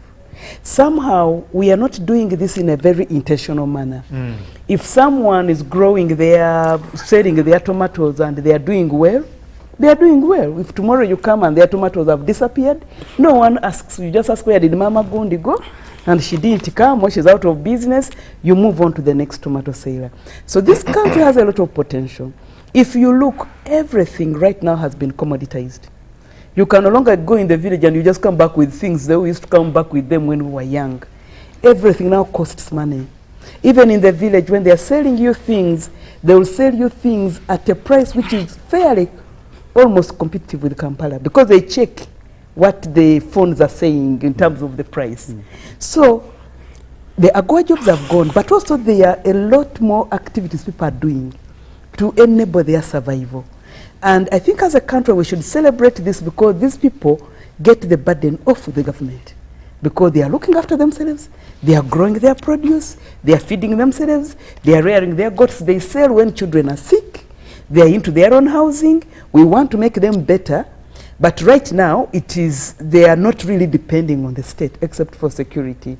So where those people are, we need actually to make their livelihoods more secure.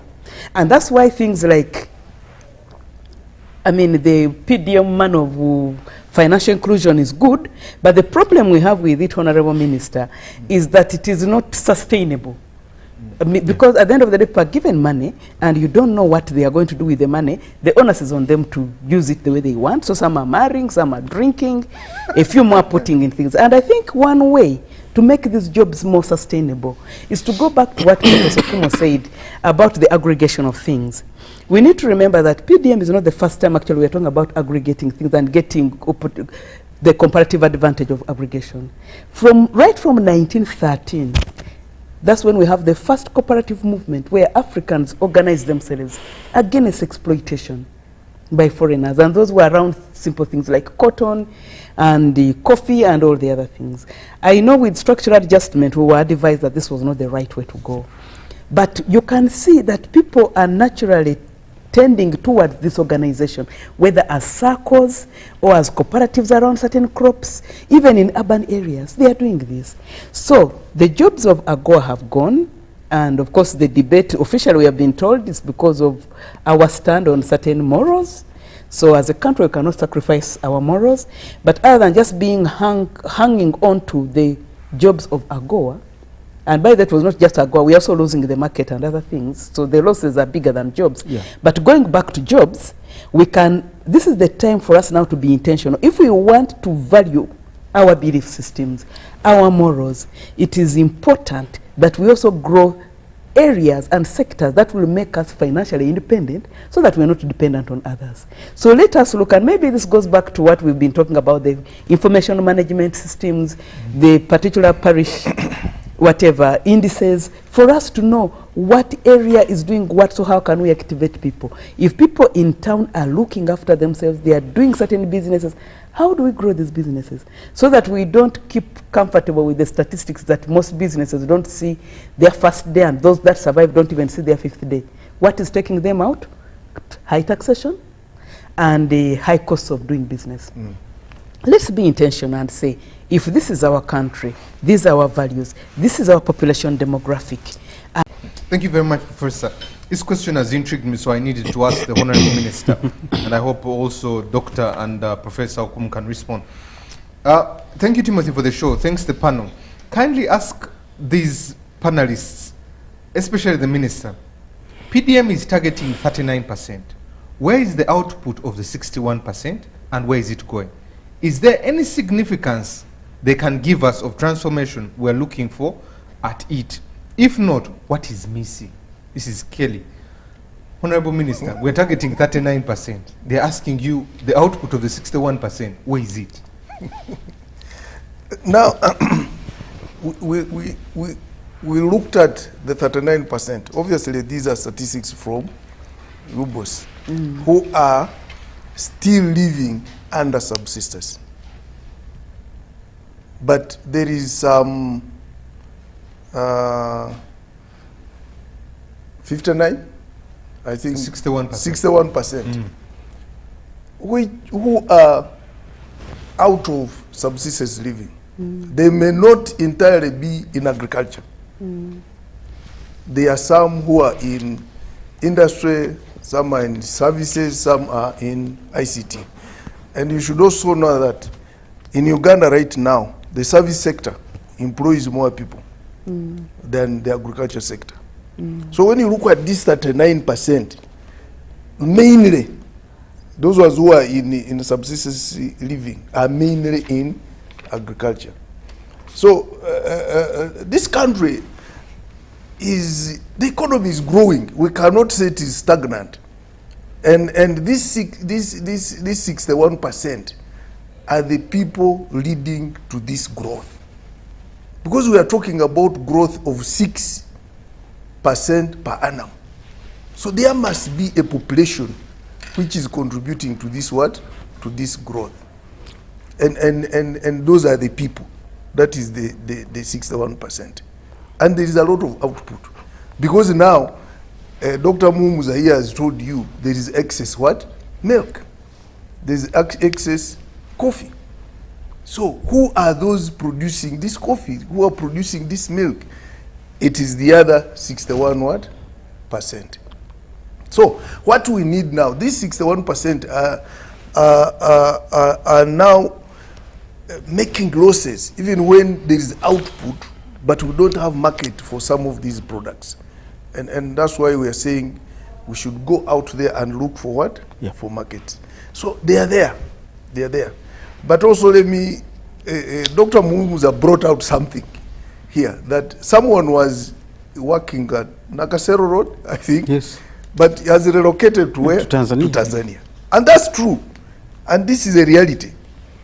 Because, one, power here, electricity itself, it is at $1.5 per unit. Ethiopia, it is at 0.006 per unit. Tanzania is 0.91 per unit. So just as Dr. Dr. Sarah was saying, the cost of doing business here is what? Very high. Is very high. Then taxation. You know, revenue authority is taxing very few people who are in formal business. Most of the people are in a formal business, not because they want, but they are fearing what? Taxes. Me, I come from the border. I'm a border man, and I've grown up at the border, and we do what we call cross-border trade. Some of you call it smuggling, but for us we call it cross-border trade. Yes. Now, these border guys, I have my friends who keep over 2 billion shillings in the house. Yeah. They don't want to take it to the bank. If you want 1 billion, he will just say, you enter this car. He gives you a sack of money and you do what? You go. You trade. But he doesn't want to take it to the what? To the bank. And you ask him, why don't you take your money to the bank? He says, no, for us here we have business comes all of a sudden. And when you go to the bank, you reach there, you want to withdraw 1 billion, they will give it to you in 3 days. Today they give you 300, another day 300, and business is gone. So we still have some challenges as in our system that people are fearing, first of all, to go formal, and thereafter they are fearing taxes. Then the cost of doing business is high, electricity is high. Even if you are using generator, the cost of fuel is high. We need to handle also these things. Professor Mumuza had brought it up. So this guy finds Tanzania more cheaper to produce, and he produces things in Tanzania, he comes and sells them in Uganda. So we have to also look at these dynamics. But true, there are people who are producing. Not 61% are producing. That's why the economy is what? Is growing. Otherwise, if there were no people producing, the economy wouldn't be growing.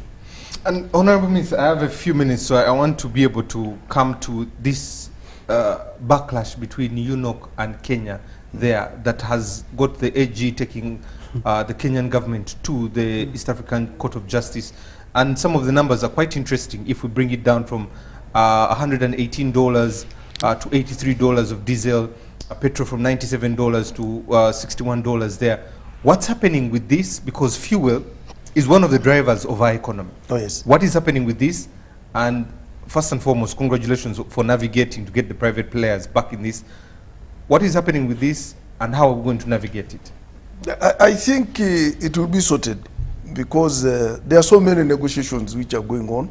The court, we have gone to court, that's there. But there are also a lot of diplomatic negotiations which are going on. But the most important thing, as Uganda, we really want to go and buy direct and not go through what? The middleman. And you yourself, you have given us the statistics. Sincerely, if we can get diesel at $61, then the cost of doing business will also what? Will also go down. So we are navigating through it. I think people should be a bit calm. Our Attorney General is one of the best lawyers we have. He's navigating through it in court. But there are also other diplomatic channels being handled at a higher level. So it will be sorted. Professor Kumo, when you look at fuel, especially UNOC potentially becoming a monopoly, something we have discussed here with Professor Sarah, over UNOC becoming a monopoly and looking at the private players, what are the positives, what are the cons of this going through? And if this stampede continues Feb, March, what do you see as the prospects, since fuel is a driver of our economy? Thank you so much, and let us appreciate the Honorable Minister for having given the question a bit of flesh. And for starters, what is happening here is trying to address the speculative nature of the economy that we live in. And this is not only unique to Uganda, even in Kenya and perhaps in Sub-Saharan Africa, we are having economies that are margin based. someone is earning an extra dollar by virtue of being a middleman without necessarily having any value addition. So when in this case government comes out and says, can UNOC come in and engage in the bulk purchases of fuel? In principle, you are creating a monopoly, but in actual sense, in this particular case, we are looking at, in my own understanding, a benevolent monopoly, a state monopoly at that. Of course, underneath that are issues of can we take care of inefficiencies that are typically associated with government. And of course, that might not augur well with who we are, because it largely characterizes us. But be it as it may, if UNOC comes on board, for me it's a positive gesture to get rid of the speculative nature of business within the fuel subsector. If we can have, for instance, a liter of petrol going below, I mean, I've grown up knowing that a liter of petrol, for instance, goes for $1, at least for countries that are not, that do not refine or produce fuel. But as is, we are buying a liter of petrol at 5,500 for those that live in upscale Kampala. And depending on, I mean, for those that are perhaps close at the border, it could be 5,300, 5,400. That's if you are a supporter of Total and Shell. But the bigger picture here is that between 3,700 and 5,500, where is that money going? That basically goes to the speculators within the economy. So what government is basically doing is that it's trying to abate the distortions within that particular segment of the economy as a way of creating some level of efficiency. But like I said earlier, for as long as UNOC can guarantee supply that is consistent to demand, for as long as UNOC can guarantee fuel buffers, then I wouldn't have any problem getting rid of the speculators within that subsector. Thank you. Thank you very much. Dr. Muhumuza, we have spoken about this. Yes, you were we have. here, we discussed about this monopoly and some of the stringent measures. The Kenyan government, the president talked about protectionism and said, if we do this, they'll do the same, our goods will be blocked here. But some of the things they're being asked for is a turnover of 10 million, 5 local stations in Kenya, an annual sale of about 6.6 million liters. When you look at this standoff, especially with the Kenyan Petroleum Regulatory Authority and UNOC there, and UNOC being no experience here, what do you make of it and what do you foresee? I foresee the status quo continuing, because we discussed it here. Said UNOC won't be ready by the 1st of January. And thank God the law provided for that window. So in the event UNOC is not ready, let the status quo continue. The East African Court of Justice is like a United Nations resolution on Israel. They continue to bomb anyway. You decide what you have to decide. I don't see Kenya listening to that decision. There have been precedents. We have had discussions, and countries with their protectionism have continued and carried their day.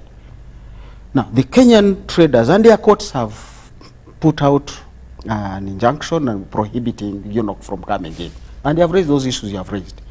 My question is, while we are discussing here, we ask people to look into those details. As I say, details do matter.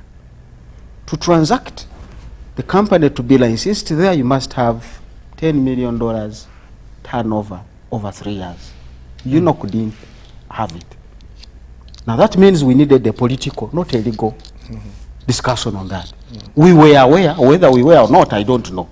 So what we are doing today, we should have done even before we came to Parliament, because we knew there was going to be that hassle. You must have a depot in Kenya. But also the pipeline is licensed for a period.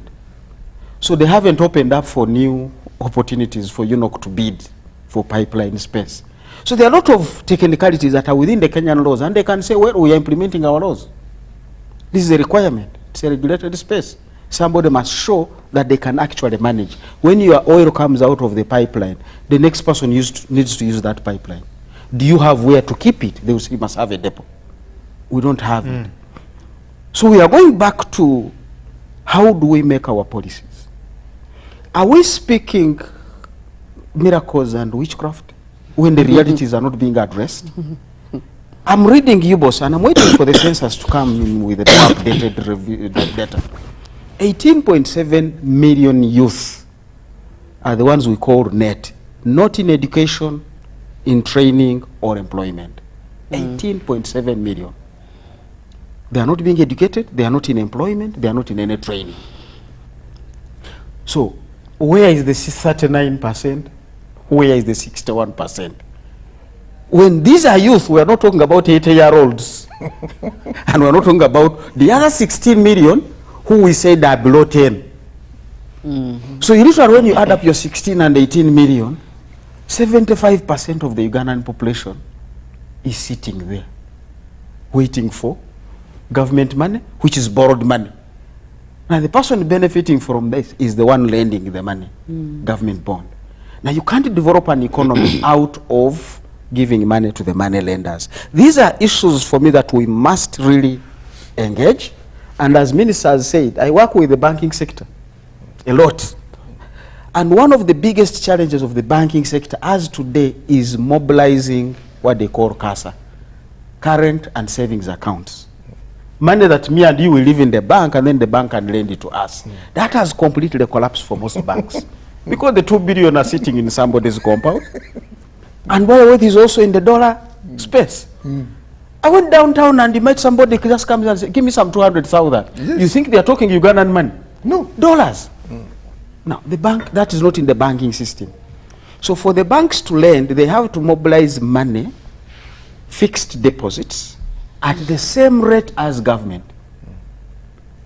That is 12% if I need to raise some 100 billion to lend out to people. Now, I lend to them at what rate? So when sometimes we say middlemen, banks are cheating us, why are they charging us 25%? 12% is not their money. It goes to the one who deposited.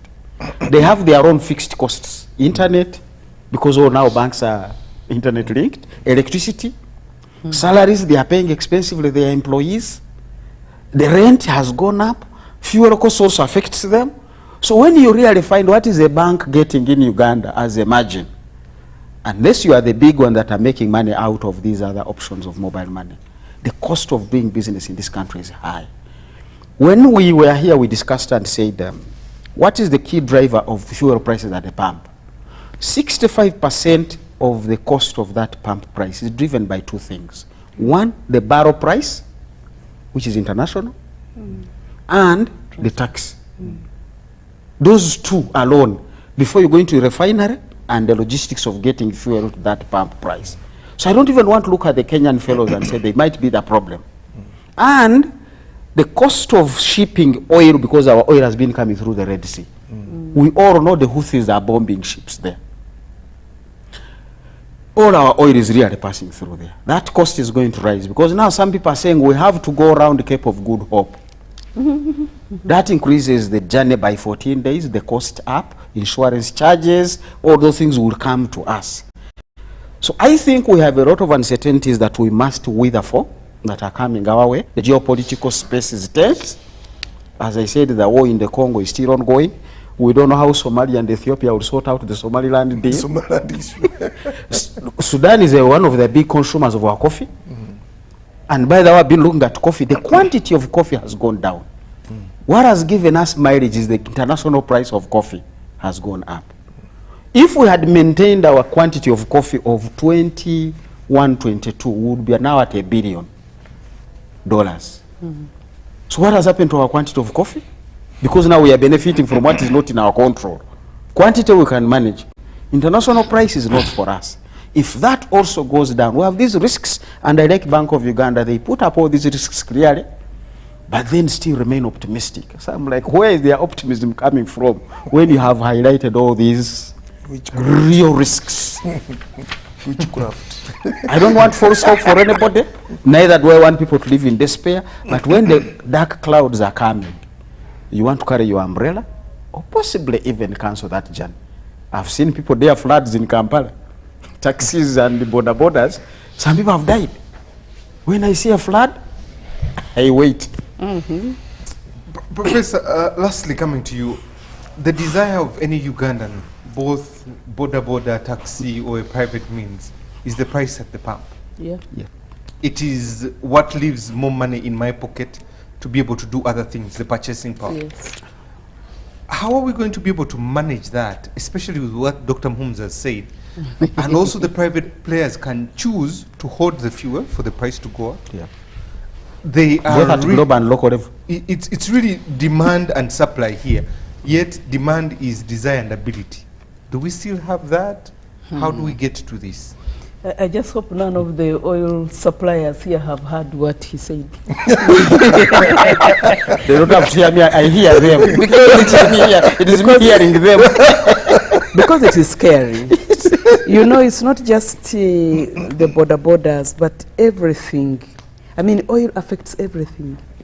Whatever we're going to get, whether the food we're going to buy, or it's a cup of tea, or going back home, every price, every item is affected by the increasing price of oil.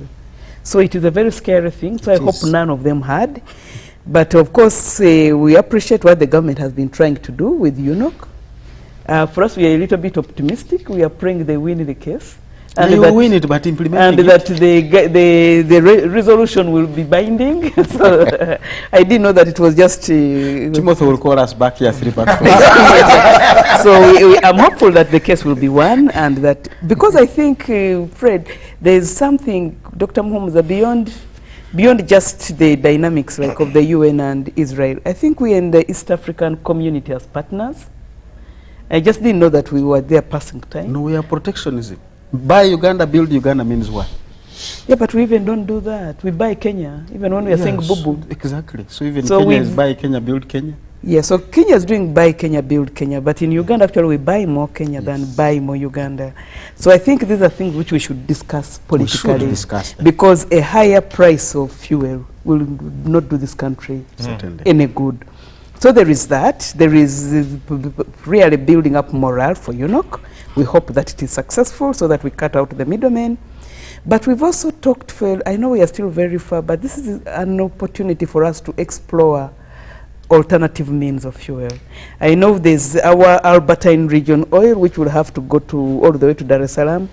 And we don't want to end up like in the Nigerian situation whereby the oil goes and comes back at a very high price. So if you don't have your own refineries, you might end up back to where you are, or even in a worse state. But also exploring other forms of fuel, but which are still very, very far off. But I think it's high time we started thinking in that direction, because it will not always be, I mean, we have been beaten on that line a number of times. In the 2016, 2017? There was a Kenyan election, Kibaki 2, the one which brought in Kibaki 2, 2006. We had a problem, 2007, 2019. We had a problem with that when our tankers, or tankers carrying Ugandan destined oil, were being burnt down.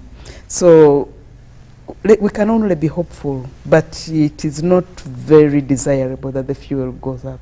I think let our political leaders have a meeting and discuss the implementation of this, the implications of this, because it's not good for the... And I don't think also Kenya wants a very poor Uganda neighboring it. They've ever suffered with a very poor and unstable Uganda before. So I don't think it would be a good thing. I think this needs to be a political discussion more than a legal and economic discussion. Thank you. Trade is really negotiated. It's war, but it's negotiated. That's why I'm trusting more of the political conversations. The legal, you throw things elsewhere. Okay, gentlemen and ladies. The political conversations are going on. Those are the ones I'm trusting most. But probably, Timothy, let me tell you, inform viewers that we have 3 conferences coming up in January. Yes. And one of them is ongoing. Is opening tomorrow, officially, but it's ongoing. the Commonwealth speakers and presiding officers conference. And then we have the NAM conference, which is opening on 14th. And then we have G77 plus China opening on 20th. So this is a vote of confidence in our governance, and I would like to appeal to all Ugandans to be hospitable to all the guests who will be here. We have around 135 countries coming with big delegations. So let us really be good to them, and let us promote Uganda, our tourism, our products. Let us sell Uganda differently. And I thank you. I'm not surprised. We'll be here in 2 weeks discussing that very soon. Professor Okumo, your last word, then Dr. Muhumuza finally. Professor Sari. Given the theme that we have today and going into 2024-2025, I see it in such a way that we are now going to have political entrepreneurs coming on board, and that's going to be another source of distortion in the production space.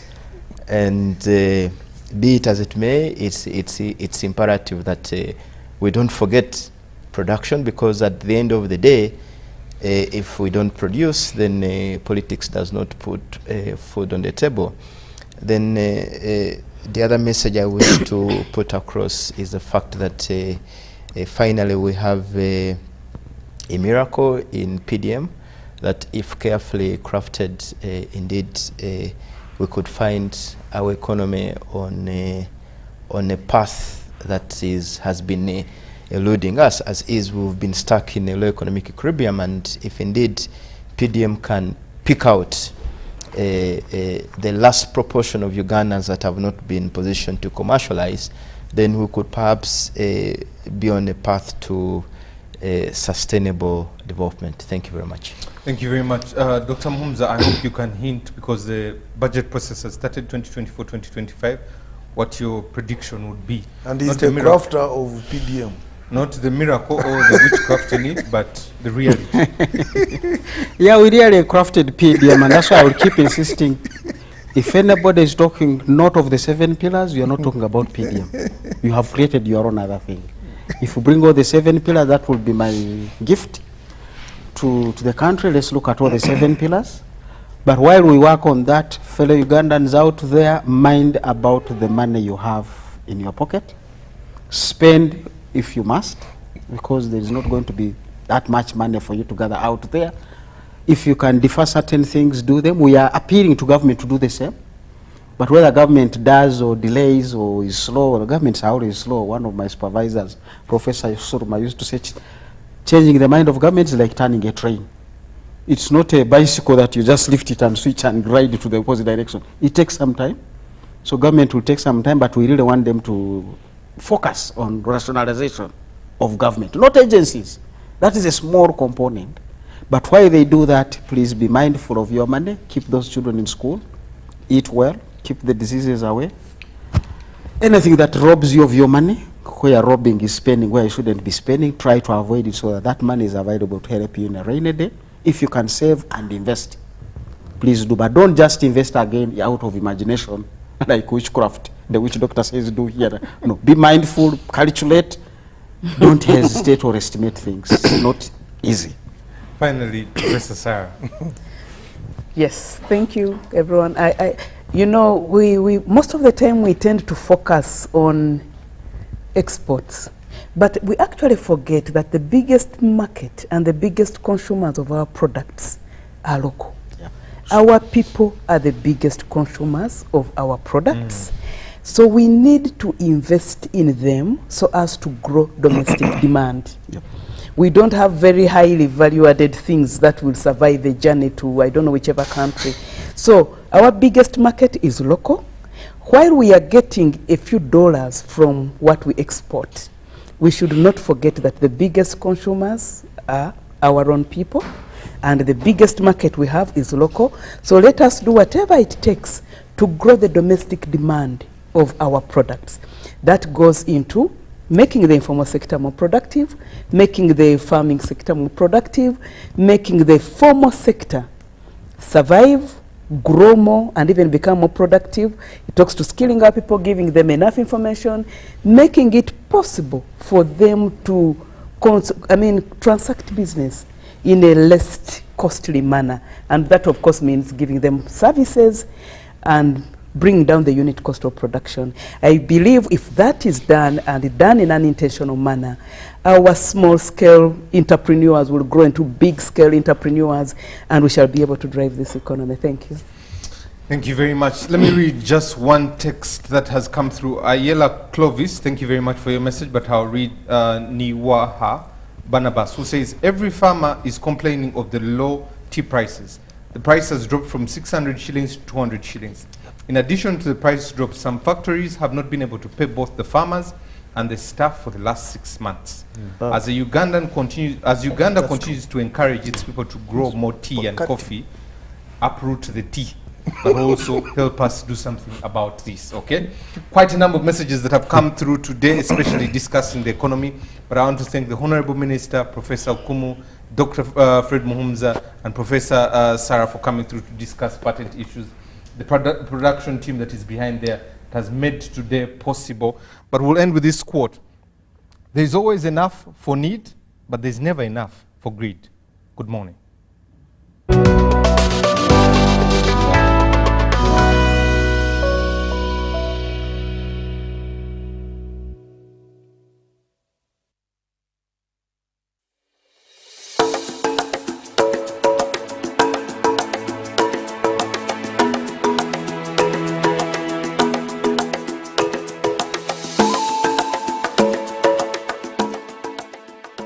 (1961) Facts about NAM.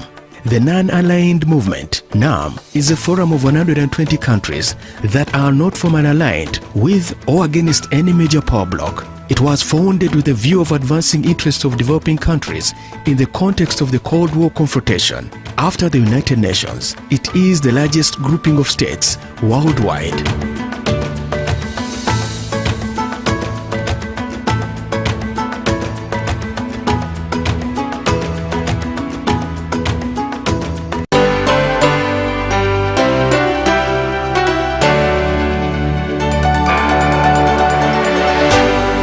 UBC, inspiring Uganda.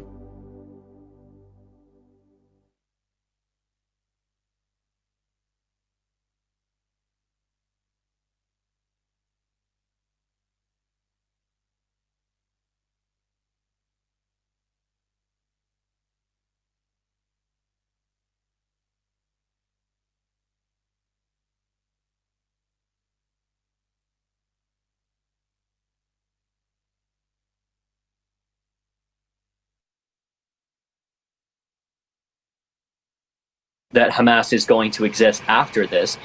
So it's been an utter failure. Now, the U.S. recently formed an international task force in the Red Sea to combat Houthis in the region, but two outstanding Washington allies, Italy and Spain and even others, have refused to participate directly or even at all. What do you make of this trend? Many withdrew, and I think that came down to understanding that it wasn't going to work. It was trying to call the bluff of Ansar Allah, or the Houthis as they're popularly known, and to say, okay, we're going to put this multinational coalition of naval vessels in the Red Sea, and look, we're threatening you. But the response from Yemen was, come on. And even the public came out for protest, calling on an instant response to the U.S. and to sink aircraft carriers and their naval vessels. And so the U.S. knows that there's no victory there. The only way would be to engage in another forever war there. And I think all their allies, the majority of which just committed, a few advisors and personnel and didn't commit actual vessels themselves, they realized that this is an awful blunder. This was a terrible mistake to have done this. And also the conditions set by Yemen, who have been under a blockade themselves and know what it's like to starve to death. Roughly 400,000 people have been killed, the majority of whom because of the blockade since 2015 in Yemen. They were saying very clearly, let the aid into Gaza and stop the aggression, and then we're going to let all the ships pass. And the U.S. again said, we're going to respond with violence and not diplomacy. We're not going to go to the Israelis and pressure them to actually let aid into the Gaza Strip properly so that the people can live and they're not starving like they currently are. And they said, well, we're going to try and solve this issue with violence. And it just does not work. So it was ridiculous. It was never going to work from the start. And it shows that regional forces. Yemen, from the very start, openly declared, we're in this until the aggression ends. And they mean it. They mean it. They fired a number of munitions at Israel. They've